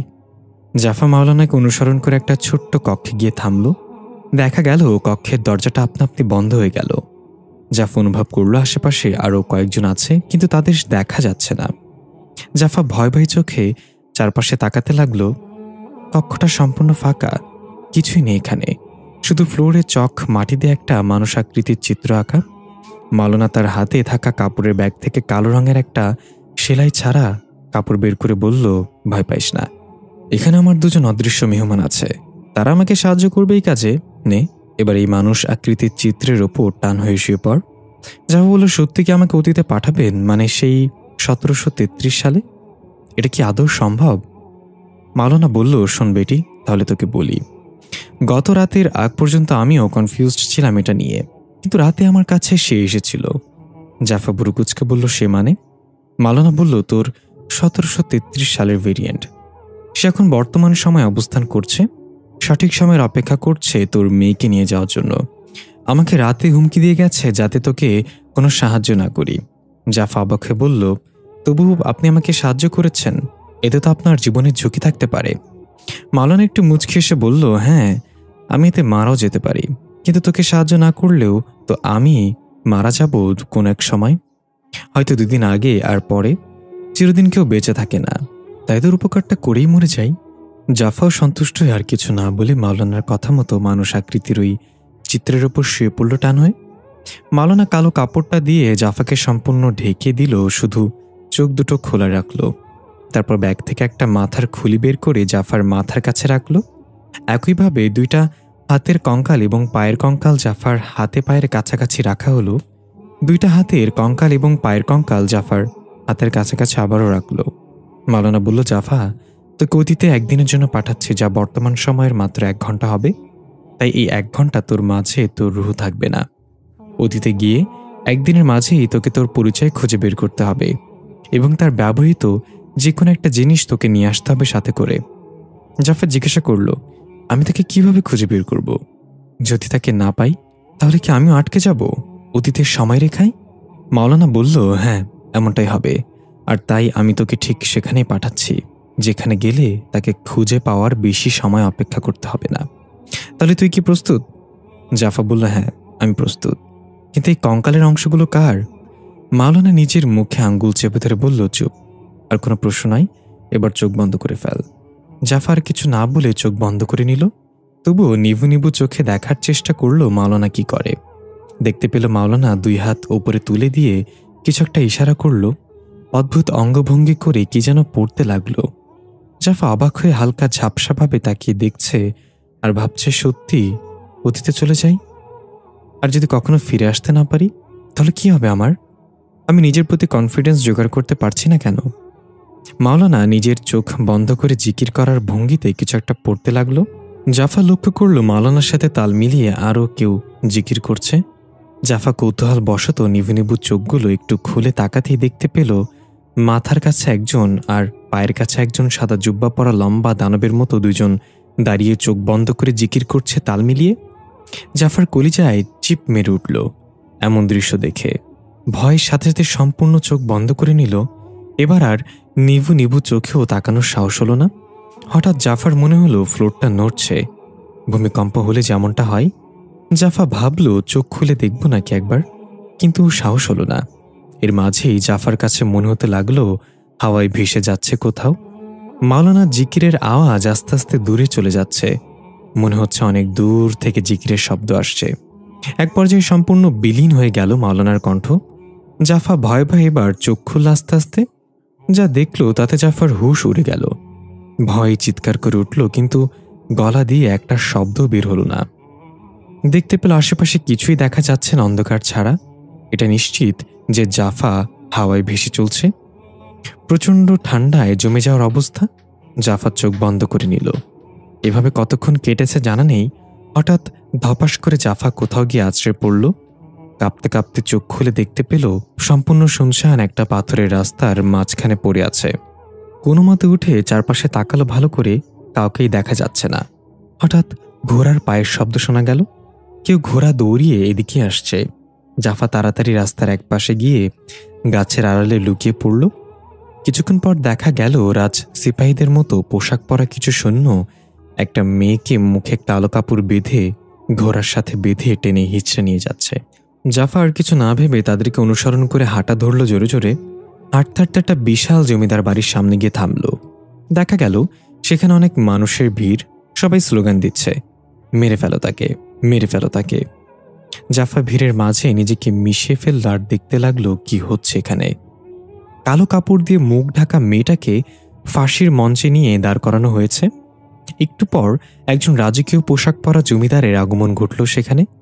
হাতে স্বর্ণের লাঠি আর গলায় একগুচ্ছ মুক্তার মালা। বড় বড় গোফওয়ালা জমিদার। সকল লোক মাথা নুইয়ে জমিদারকে কুর্নিশ করল। জাফা মনে মনে বলল, মোবাইলটা নিয়ে আসলেই দৃশ্যের ভিডিও করে নিয়ে যেতাম, কিন্তু আমি তো এখানে এসব দেখার জন্য আসিনি। যাই, আমার কাজে লেগে পড়ি। এই বলে যখনই স্থান ত্যাগ করতে নিল তখনই ফাঁসির মঞ্চে দাঁড় করানো মেয়েটার মুখ থেকে কালো কাপড়টা সরিয়ে দেয়া হলো। জাফার চোখ আটকে গেল মেয়েটাকে দেখে। অবাক হয়ে হা করে তাকিয়ে বলল, এটাই তো আমি। দৃশ্য পরিবর্তন। বর্তমান সময় আমরা দেখতে পাই রুশদি গাড়ি ফুল স্পিডে চালিয়ে যাচ্ছে আর বারবার মোবাইলে লোকেশন ট্র্যাক করছে চাঁদনির। এখনও তাকে কবরস্থানে দেখাচ্ছে। মেয়েটা কবরস্থানে কি করছে এতক্ষণ যাবৎ? হঠাৎ করে একটা বাইক এসে রুশদির গাড়ির সামনাসামনি হলে মোড় ঘুরতে গিয়ে রুশদি কন্ট্রোল হারিয়ে সোজা গিয়ে গাছের সাথে গাড়ি ধাক্কা লাগলো। বাইকটা গিয়ে অন্য সাইডে পড়ে গেল। দেখা গেল রুশদির কপাল ফেটে রক্ত বেরোচ্ছে। কোনো মতে নিজেকে সামলে গাড়ি থেকে নেমে এসে দেখল বাইকটা পড়ে আছে। একটু দূরেই মুখ থুবড়ে পড়ে আছে একটা ছেলে। রুশদি তাড়াতাড়ি দৌড়ে গিয়ে ছেলেটাকে সোজা করতেই চমকে গেল। আরে, এটা তো সাইফান! কি করলাম এটা আমি? সাইফান, এই সাইফান, চোখ খোল ভাই। সাইফান জ্ঞান হারিয়েছে। রুশদি তাড়াতাড়ি গিয়ে গাড়ি থেকে পানির বোতলটা এনে সাইফানের মুখ ধুয়ে দিল আর ডাকতে লাগলো, সাইফান, চোখ খুলি। আর এক পর্যায়ে সাইফান ধীরে ধীরে চোখ খুলে তাকালো। রুশদিকে দেখেই নিজেকে তার হাত থেকে সরিয়ে নিতে চাইল। রুশদি বলল, আস্তে, আমার গাড়ির সাথেই ধাক্কা খেতে হলো তোর? বাস ট্রাক দেখে ধাক্কা খাইতি, তাহলে প্ল্যান সাকসেস হইতো। সাইফান ধীর গলায় বলল, প্ল্যান? কিসের প্ল্যান? রুশদি বলল, মানে তুই সুসাইড করার জন্য আমার গাড়ির সাথে অ্যাক্সিডেন্ট করিসনি?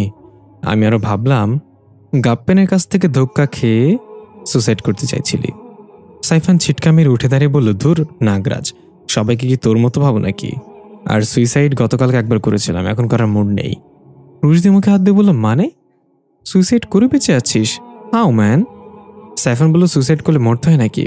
গতকাল আমি বিছানায় শুই পড়েছিল, আমি সেটা আবার সাইড করে রেখেছি, এতে মরার কি হলো? রুশদি হাসতে হাসতে বলল, শালার মাথায় তো বুদ্ধি গিজগিজ করছি দানি। চল তোকে বাসায় পৌঁছে দিই, তোর বাইক দেখে মনে হচ্ছে হাসপাতালে পাঠাতে হবে ওকে। সাইফান এক টানে বাইকটা উঠে স্টার্ট করার চেষ্টা করতে লাগলো, কিন্তু কিছুতেই স্টার্ট নিচ্ছে না। রুশদি বলল, আমি আমার সেক্রেটারিকে বলে দিচ্ছি বাইকটা গ্যারেজে পাঠাতে, তুই আমার সাথে আয়। সাইফান বলল, মরে গেলেও তোমার সাথে যাব না আমি। এই বলে বাইক একটা লাথি মেরে হেঁটে চলে যেতে লাগলো। পেছন থেকে রুশদি গিয়ে সাইফানকে জড়িয়ে ধরে টানতে টানতে নিয়ে আসতে লাগলো আর বলতে লাগলো, তোরা ভাই বোনাতে অ্যাটিটিউড রাখিস কই বলতো? তোদের ক্ষেত্রে কি ধানের বদলে অ্যাটিটিউড চাষ হয় নাকি? সাইফান বলতে লাগলো, ছাড়ো আমাকে, আমি যাব না তোমার সাথে। কেমনটা লাগে? আমি কিন্তু খারাপ খারাপ গালি দেওয়া শুরু করব। রুশদি বলল, তুই গালি দিলে আমার হাত উঠে যাবে কিন্তু। সাইফান বলল, কি তুমি আমার গায়ে হাত তুলবে? রুশদি বলল, পুরো কথা শুনতো আগে, তুই গালি দিলে আমার হাত উঠে যাবে, হাত উঠিয়ে কানে রেখে দেব, তারপর দিতে থাক গালি, আমি তো শুনবো না। এভাবেই টানতে টানতে রুশদি সাইফানকে গাড়িতে এনে ওঠালো। তারপর সেক্রেটারিকে কল করে বাইকের ব্যাপারে বলে দিল। সাইফান মুখ গোমরা করে বুকে হাত বেঁধে বসে আছে। রুশদি গাড়ি স্টার্ট করে বলল, দেখ শালা, তোরা ভাই বোন আমাকে যতটা না কামিনা ভাবিস ততটা কামিনা আমি নই। সাইফান বলল, হ্যাঁ, তার চেয়ে একটু বেশি কামিনা তুই। রুশদি একটু হেসে গাড়ি টান দিল। এসবের মাঝে রুশদির মাথা থেকে চাঁদনির বিষয়টা মুছে গেল, মনেই নেই চাঁদনির কথা। এদিকে দেখা গেল চাঁদনি অনেক পুরনো একটা কবরস্থানে একটা আধখোরা কবরের সামনে বসে আছে হাঁটু গেড়ে। দেখে বোঝা যাচ্ছে চাঁদনির মাঝে এখন জাফা বিদ্যমান। চেহারায় ক্রোধ আর চোখে মুখে হিংস্রতা। গড়গড় করে কর্কশ গলায় বলে উঠল, জুনায়েদ, তোকে সতর্ক করার পরেও তুই আমার বিরুদ্ধে যাওয়ার সাহস হয় কি করে তোর? এর জন্য তোকে চরম মূল্য দিতে হবে। তুই আমার কবর থেকে আমার কঙ্কাল নিয়ে গিয়েছিস, কি করতে চাচ্ছিস তুই? খুব পস্তাতে হবে তোকে। এই বলে জাফা উঠে দাঁড়িয়ে আকাশের দিকে তাকাতেই চারপাশ অন্ধকার হয়ে আকাশ কালো মেঘ ঢেকে গেল। চাঁদনির চোখের মনি গায়েব হয়ে সম্পূর্ণ কালো রং ধারণ করল। গর্জন করে বলে উঠল, আমি আমার মেয়েকে নিতে এসেছি। দেখা গেল আলিশা গলা ফাটিয়ে চিৎকার করে কান্না করছে। কাজের খালার সব কাজ বাদ দিয়ে আলিশাকে কোলে নিয়ে শান্ত করার চেষ্টা করছে। কাজে খালা আলিশাকে নিয়ে যখনই ঘরে চৌকাঠ পেরিয়ে বাইরে পা রাখল, অমনি আলিশার কান্না থেমে গেল। একটু অবাক হয়ে আবার যখন ভেতরে প্রবেশ করল, আবার কান্না শুরু হলো। এটা বুঝতে পেরে কাজের খালা চিন্তা করলো, যতক্ষণ না পর্যন্ত ওর মা আসে ততক্ষণ না হয় বাইরে ঘোরাঘুরি করে আলিশাকে নিয়ে। এই ভেবে বাইরে বের হলো। দেখা গেল আকাশ তো অনেক মেঘ, চারপাশ অন্ধকার হয়ে আছে, মনে হচ্ছে বড় কোনো ঝড় হতে চলেছে। বাইরে আসতে এখন আলিশার কান্নাও থেমে গেল, একদম নিশ্চুপ হয়ে তাকিয়ে আছে। হঠাৎ ঘরের ভিতর থেকে জাফার কণ্ঠ ভেসে আসলো, খালা আলিশাকে নিয়ে ভেতরে আসো। কাজের খালা চমকে গেল, কারণ জাফা তো বাসায় নেই। আর যদি জাফা বাইরে থেকে আসতো তাহলে নিশ্চয়ই আমাদের সামনে দিয়ে এই ঘরের ভেতর দিয়ে যেত। তাহলে জাফা কিভাবে ঘরে থাকতে পারে? এসব ভাবতে না ভাবতে আবার ডাক এলো, এবার একটু রাগী কণ্ঠে, কি হলো, কথা কানে যাচ্ছে না? তোমাকে না বললাম ঘরে আসতে? কাজের খালা ভয় পেয়ে আলিশার দিকে তাকিয়ে দেখল মুখে একটা অদ্ভুত হাসি। দৃশ্য পরিবর্তন। 1733 সালের দৃশ্য। জাফা যখন দেখতে পেল জমিদার তাকেই ফাঁসি দিয়ে দিতে চেয়েছে, যার জন্য এত দূর আসা, এটাই তাহলে আমার এই সময়ের ভ্যারিয়েন্ট। কিন্তু এখন আমি কি করব? তাকে কেন ফাঁসি দেয়া হচ্ছে?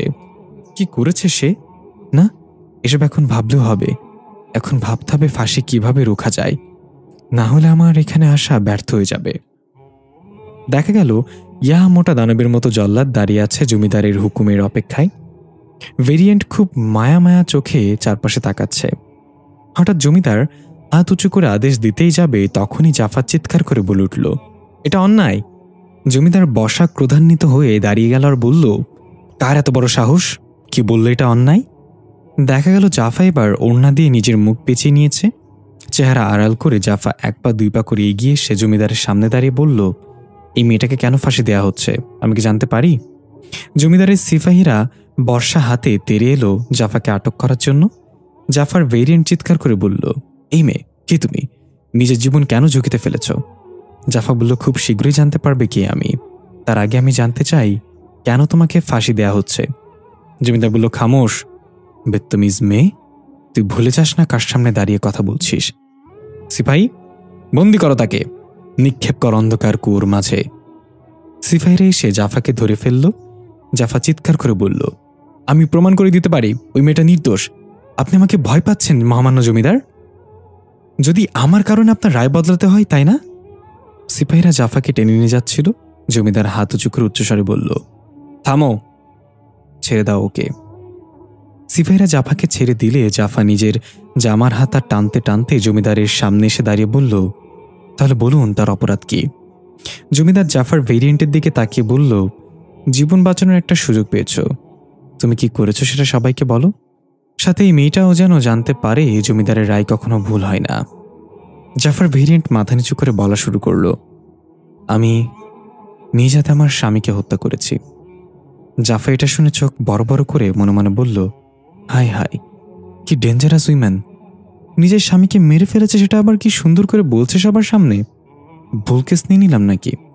জমিদার বলল, কি ব্যাপার চক্রি, শুনি তো সে কি করেছে। আমাদের আইন হত্যার বদলে হত্যা। জাফা মনে মনে বলল, তাকে যে আমাকে বাঁচাতেই হবে, কিন্তু কিভাবে? একটা বুদ্ধি খেলে গেল জাফার মাথায়। জাফা জমিদারকে বলল, ওই মেয়েটা নির্দোষ, কারণ হত্যাটা আমি করেছি। এই কথাটা শুনে সেখানে সবাই উপস্থিত অবাক হয়ে গেল, কানাঘুষা শুরু করে দিল। ভেরিয়েন্ট চিৎকার করে বলল, না জমিদার মশাই, এই মেয়ে মিথ্যা কথা বলছে, আমি হত্যা করেছি। জমিদার রাগান্বিত দৃষ্টিতে তাকিয়ে জাফাকে বলল, কেন শুধু হত্যার দায় নিজের কাঁধে নিয়ে মরতে চাচ্ছিস?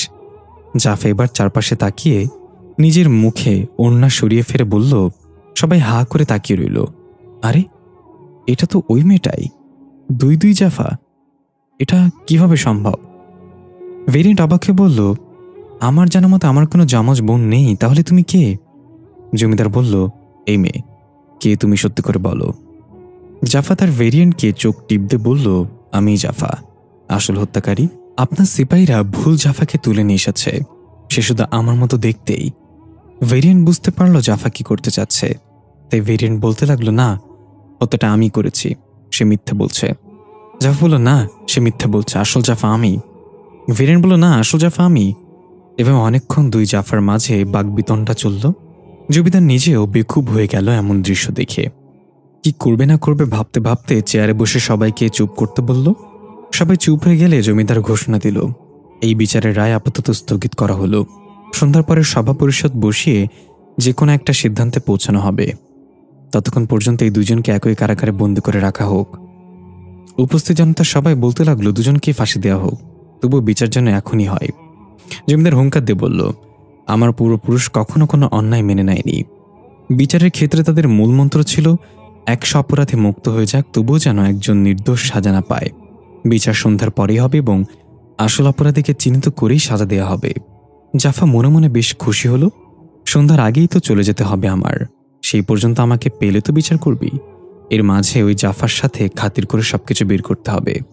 দৃশ্য পরিবর্তন, আমরা দেখতে পাই জুনায়েদ মাওলানা ধাপ করে চোখ খুলে ফেলল। জাফার রুহ ছাড়া দেহটা সামনে আছে। অদৃশ্য দুজন মেহমান এখনো জাফার পা আর মাথার কাছে বসে আছে। মাওলানার চেহারায় অদ্ভুত এক ভয়ের ছাপ ভেসে উঠল। তড়িঘড়ি করে বলে উঠল, তোমরা কাজ চালিয়ে যাও, সেই দিকে আসছে, তাকে থামাতে হবে, না হলে বিশাল ক্ষতি হয়ে যাবে। এই বলে মাওলানা সেই কক্ষটা থেকে বের হয়ে দরজাটা বন্ধ করে দিল এবং দরজার সামনে কিছু নিমপাতা ছুটিয়ে দিল। এরপর লাঠিতে ভর দিয়ে কাঁপতে কাঁপতে গিয়ে মেন দরজার সিঁড়ির ওপর বসল। পাশেই প্লাম্বার টিউবওয়েল মেরামত করছিল। মাওলানা তাদের উদ্দেশ্যে জিজ্ঞাসা করল, বাবারা, নিজের জীবনকে ভালোবাসো? তার একটু অবাক হয়ে জবাব দিল, জি হুজুর, জীবনকে তো সবাই ভালোবাসে। মাওলানা বলল, না বাবা, আমাদের ভালোবাসা উচিত মৃত্যুকে, কারণ আল্লাহর দিদার একমাত্র মৃত্যুর পরই পাওয়া সম্ভব। আপাতত তোমরা কাজ রেখে চলে যাও, এখানে যা হবার তাতে তোমাদেরও ক্ষতি হবে। প্লাম্বার আর কিছু না বলে কাজ রেখে চলে গেল। মাওলানা একা একাই বিড়বিড় করে বলল, আই দেখি তোর কত শক্তি। বলতে না বলতেই জাফা অগ্নিশর্মা চোখে মাওলানার বাসার গেট ঠেলে ভেতরে প্রবেশ করল। মাওলানা বলল, আমি দেখেছি তোকে আসতে, তাই দরজায় বসেই তোর জন্য অপেক্ষা করছিলাম। জাফা কর্কশ গলায় বলল, আমার জন্য না, বরং তুমি অপেক্ষা করছিলে তোমার মৃত্যুর জন্য। সতর্ক করে গিয়েছিলাম আমার পথ থেকে সরে যেতে, তা না করে তুমি আমার লাশের কঙ্কাল তুলে এনে তাকে সাহায্য করছো? মাওলানা বলল, জানতে চাইবি না আমি কিভাবে তাকে সাহায্য করছি? জাফা বলল, কিভাবে? মাওলানা একটু হেসে বলল, বলবো না। জাফা এক ঝটকে এসে মাওলানার গলা চেপে ধরে উঁচু করে বলল, তাহলে আমি তোমার লাশের কাছে থেকে জেনে নিব মাওলানা। এদিকে আমরা দেখতে পাই কাজের খালা আলিশাকে নিয়ে ঘরের ভেতরে যাচ্ছে।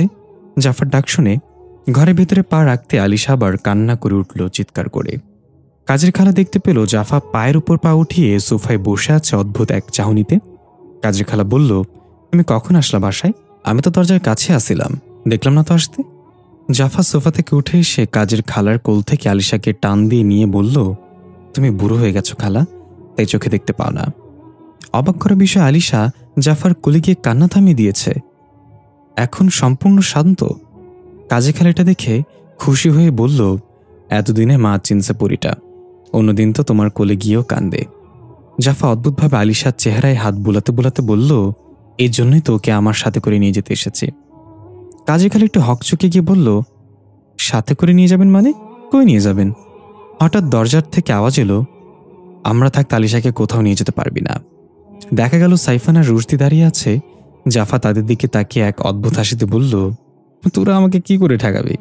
রুশদি বিড়বিড় করে সাইফানকে জিজ্ঞাসা করল, তোর বোন এমন অদ্ভুতভাবে কথা বলছে কেন, আর আলিশাকে কোথায় নিয়ে যাওয়ার কথা বলছে? সাইফান বলে, এটা আমার বোন না, আর আমার বোন এখন আছে জুনায়েদ মাওলানার বাড়ি। দেখা গেল জুনায়েদ মাওলানা উড়ে গিয়ে সেই লাউ গাছের মাচার উপর আছড়ে পড়ল। জাফা ঘরের ভেতর ঢুকে সবকিছু এলোমেলো ভাবে ভেঙে চুরে বিনাশ করে দিচ্ছে ক্রোধে। মাওলানার খাদেমরা এক একজন এক এক জায়গায় বেহুশ হয়ে পড়ে আছে। সবাই সেই কক্ষের সামনে গেল যেখানে রুহু ছাড়া দেহ পড়ে আছে জাফার। সেখানে যেতেই বৈদ্যুতিক ঝটকার মতো ধাক্কা খেয়ে পেছন থেকে সরে এলো জাফা। নিচে নিম পাতা আর দরজায় মন্ত্রপুত তালা লাগানো। কয়েকবার চেষ্টা করেও সেই ঘরের কাছে যেতে পারল না জাফা। রাগে গজগজ করতে করতে ঘরের দেয়াল থেকে শুরু করে আসবাবপত্র সবকিছু ভাঙতে লাগলো। মাওলানা বাইরে থেকে চিৎকার করে বলল, তোর শক্তি যথেষ্ট না ওই দরজা খোলার জন্য, তুই আমাকে মেরে ফেল, তবে জেনে রাখ তোরও শেষ ঘনিয়ে আসছে। জাফা উড়ে এসে মাওলানার মাথা চেপে ধরে মাটিতে লাগিয়ে চেঁচিয়ে বলতে লাগলো, এসব থামিয়ে দে মাওলানা, তুই অনেক বড় ভুল করছিস। ওই জাফা তোকে ধোঁকা দিচ্ছে, আমাকে সাহায্য কর। মাওলানা হাসতে হাসতে বলল, তোর কোনো চালাকি কাজে আসবে না, তৈরি হয়ে নে নিজ টাইম লাইনে ফিরে যাওয়ার জন্য। দৃশ্য পরিবর্তন। 1733 সাল। দুই জাফা কারাগারের দুই কোণে বসে আছে, দুই হাঁটু উঁচু করে। এক কোণে একটা মশাল জ্বলছে। ভ্যারির নীরবতা ভেঙে জিজ্ঞাসা করল, এবার বলো, কে তুমি? আমার মতো দেখতে, আবার আমার অপরাধ নিজের কাঁধে নিতে চাও, কে তুমি?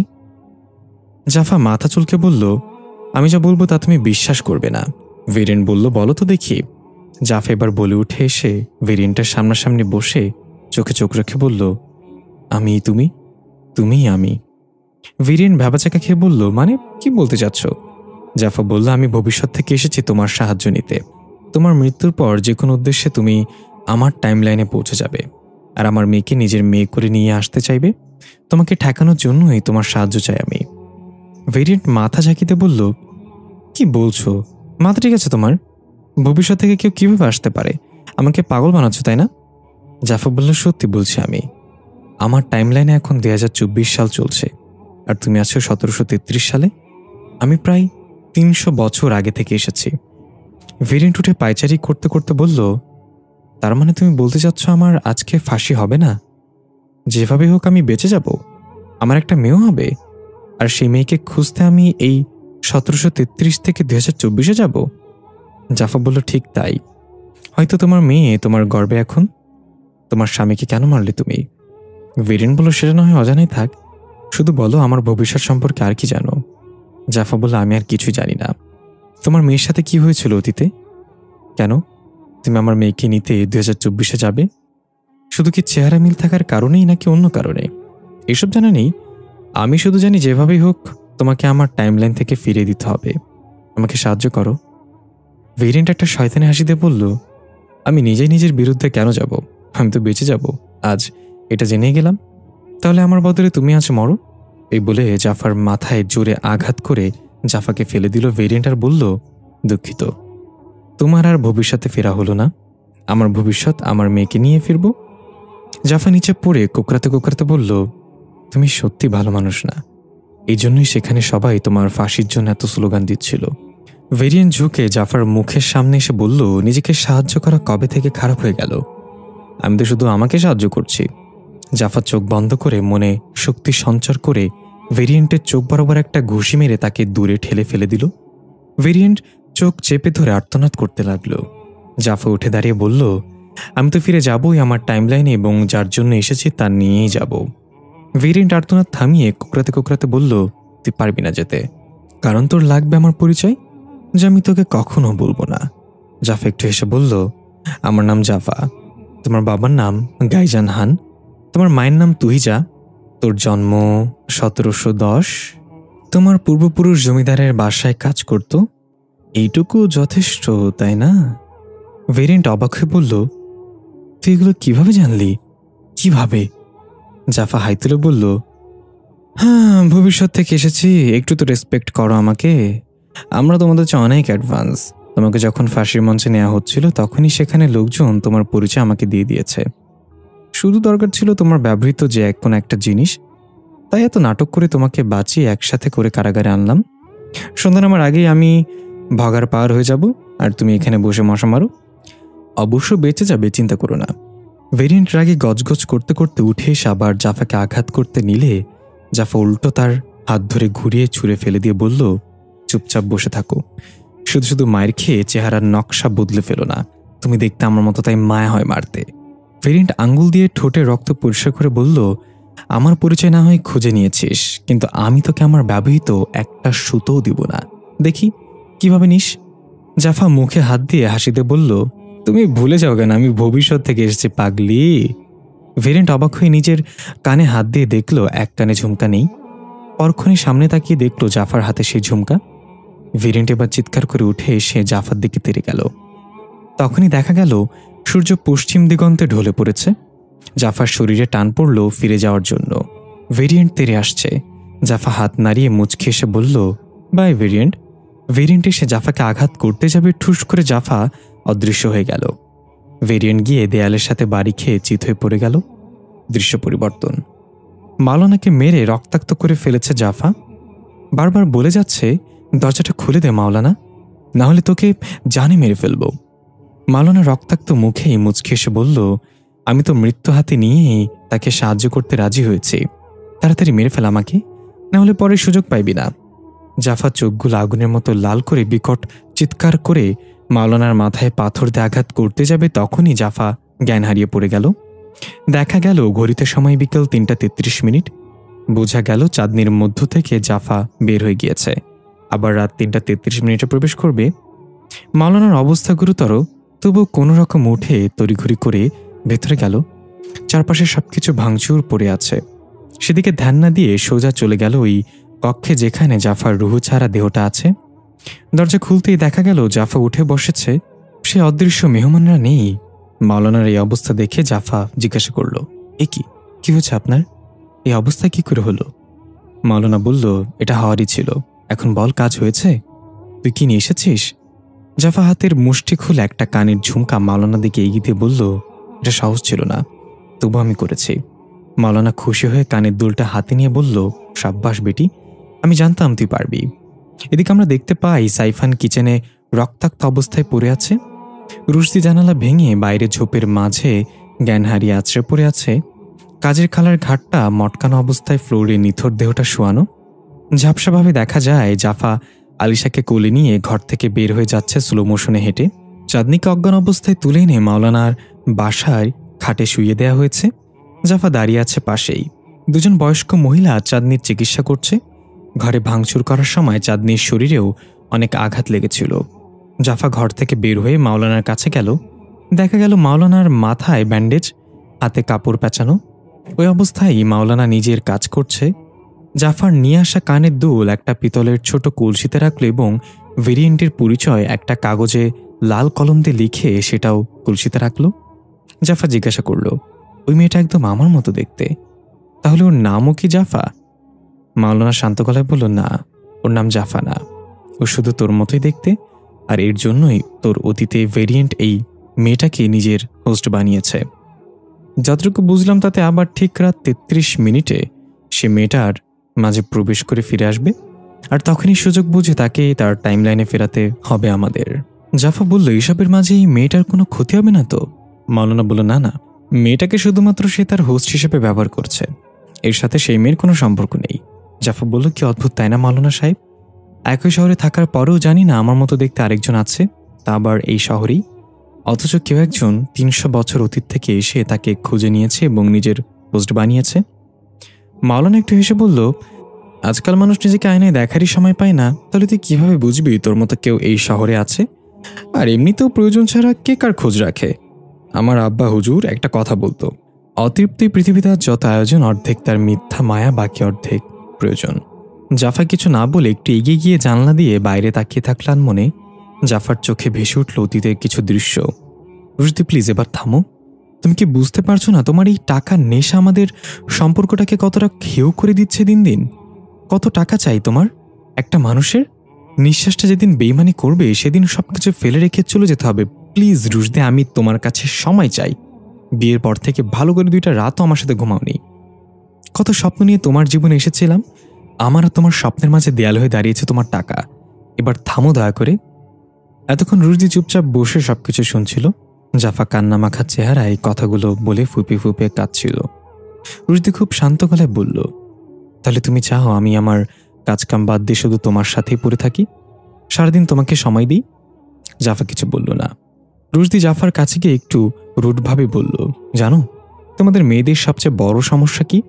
তোমরা গরিব স্বামীর কাছে টাকা চাও আর বড়লোক স্বামীর কাছে সময় চাও।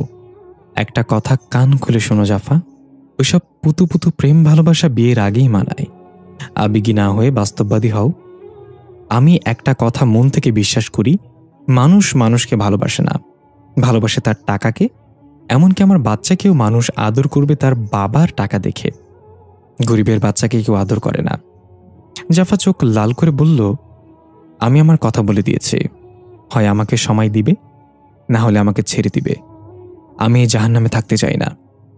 রুশদি একটু অবাক হলেও নিজেকে সামনে নিয়ে বলল, দেখো জাফা, আমি যা করছি আমাদের জন্যই করছি, আমাদের ভবিষ্যতের জন্যই করছি। প্লিজ বোঝার চেষ্টা করো। জাফা বলল, তুমি যে এই ভবিষ্যতের কথা চিন্তা করছো, হতে পারে সেই ভবিষ্যতে তুমি নেই রুশদি।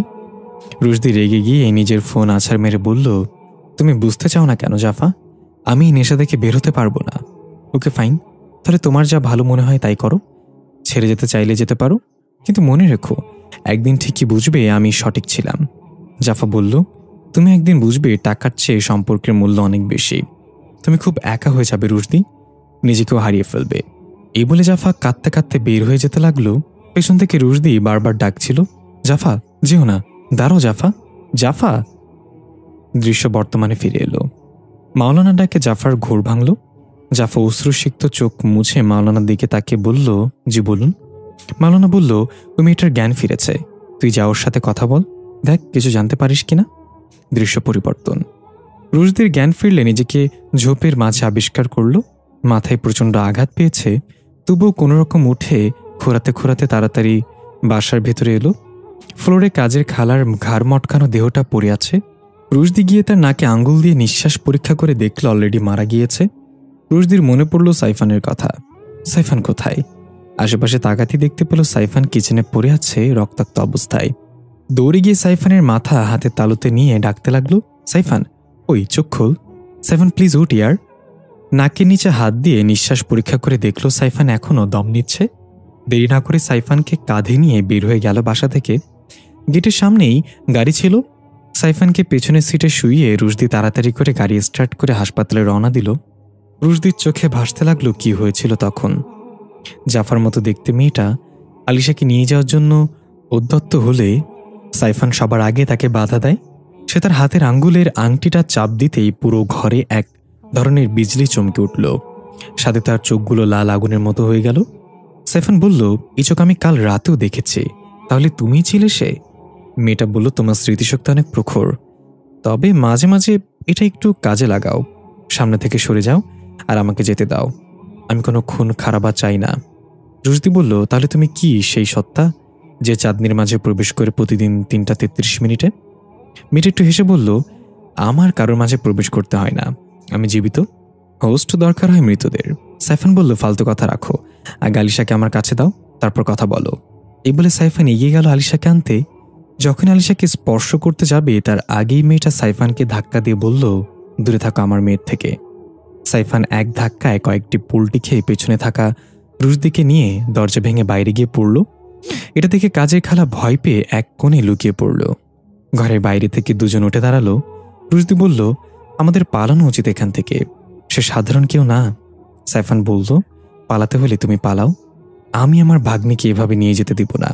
এই বলে সাইফান এগিয়ে গেল আলিশাকে আনতে। যখনই আলিশাকে স্পর্শ করতে যাবে তার আগেই মেয়েটা সাইফানকে ধাক্কা দিয়ে বলল, দূরে থাকো আমার মেয়ের থেকে। সাইফান এক ধাক্কায় কয়েকটি পোল্টি খেয়ে পেছনে থাকা রুশদিকে নিয়ে দরজা ভেঙে বাইরে গিয়ে পড়ল। এটা দেখে কাজের খালা ভয় পেয়ে এক কোণে লুটিয়ে পড়ল। ঘরের বাইরে থেকে দুজন উঠে দাঁড়ালো।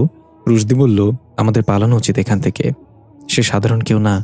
সাইফান বলল, পালাতে হলে তুমি পালাও, আমি আমার ভাগ্নিকে এভাবে নিয়ে যেতে দিব না। এই বলে সাইফান আবার ঘরের ভিতর গিয়ে বলল, আমি জানি না তুমি কে, দয়া করে আলিশাকে ছেড়ে দাও, আমার বোন আলিশাকে ছাড়া মরে যাবে। মেয়েটা অদৃশ্য টানে সাইফানকে নিজের হাতের মুঠোয় নিয়ে নিল। গলা চেপে ধরে কর্কশ কণ্ঠে বলল, আমি তোমার বোনের মেয়েকে নিচ্ছি না, আমি তো আমার মেয়েকে নিয়ে যাচ্ছি। সাইফান ছটফট করতে লাগলো তার হাতের চাপে। হঠাৎ পেছন থেকে রুশদি এসে কাঠের চেয়ার দিয়ে মেয়েটার পিঠে বাড়ি দিল। মেয়েটার কিছুই হলো না। সাইফানকে ছুঁড়ে ফেলে দিয়ে রুশদিকে এক লাথি দিয়ে জানালা ভেঙে বাইরে ফেলে দিল। তারপর এক লাফে গিয়ে সাইফানকে একের পর এক আঘাত করতে লাগলো। এটা দেখে লুকিয়ে থাকা কাজের খালা এগিয়ে আসলে মেয়েটা উড়ে গিয়ে কাজের খালার ঘাড় ধরে ঠাস করে মটকে দিল। এরপর আবার সাইফানের দিকে এগিয়ে যেতে লাগলো, কিন্তু কিছু একটা ভেবে থেমে গেল এবং কোলে ঘুমিয়ে থাকা আলিশার মুখে চুমু খেয়ে হাসি মুখে বলল, তাহলে চলো আম্মু, আমাদের যাওয়ার সময় হয়েছে। দৃশ্য পরিবর্তন। জাফা চাঁদনির পাশে বসে আছে। চাঁদনি নিভু নিভু চোখে তাকিয়ে আস্তে করে বলল, আমার সামনে আয়না রাখা হয়েছে কেন? জাফা বলল, আয়না না, আমি আলাদা একজন মানুষ। চাঁদনি এবার পুরো চোখ খুলে অবাক হয়ে তাকিয়ে বলল, তুমি নিশ্চয়ই জাফা? জাফা বলল, তুমি আমাকে চিনো কিভাবে? চাঁদনি বলল, রুশদির কাছে তোমার নাম শুনেছি, গতকাল আমি রুশদির বাসায় ছিলাম। এটা শুনে জাফার ভেতরটা কেমন মোচড় দিয়ে উঠল। জাফা কাপা গলায় বলল, রুশদির বাসায় মানে? চাঁদনি বলল, আরে তুমি যেটা ভেবেছো ওটা না, রুশদি অনেক ভালো একজন মানুষ। শোনো, তোমাকে একটা সিক্রেট বলি, কাউকে বলবে না। জাফা বলল, কি সিক্রেট? চাঁদনি ফিসফিস করে জাফার কানের কাছে গিয়ে বলল,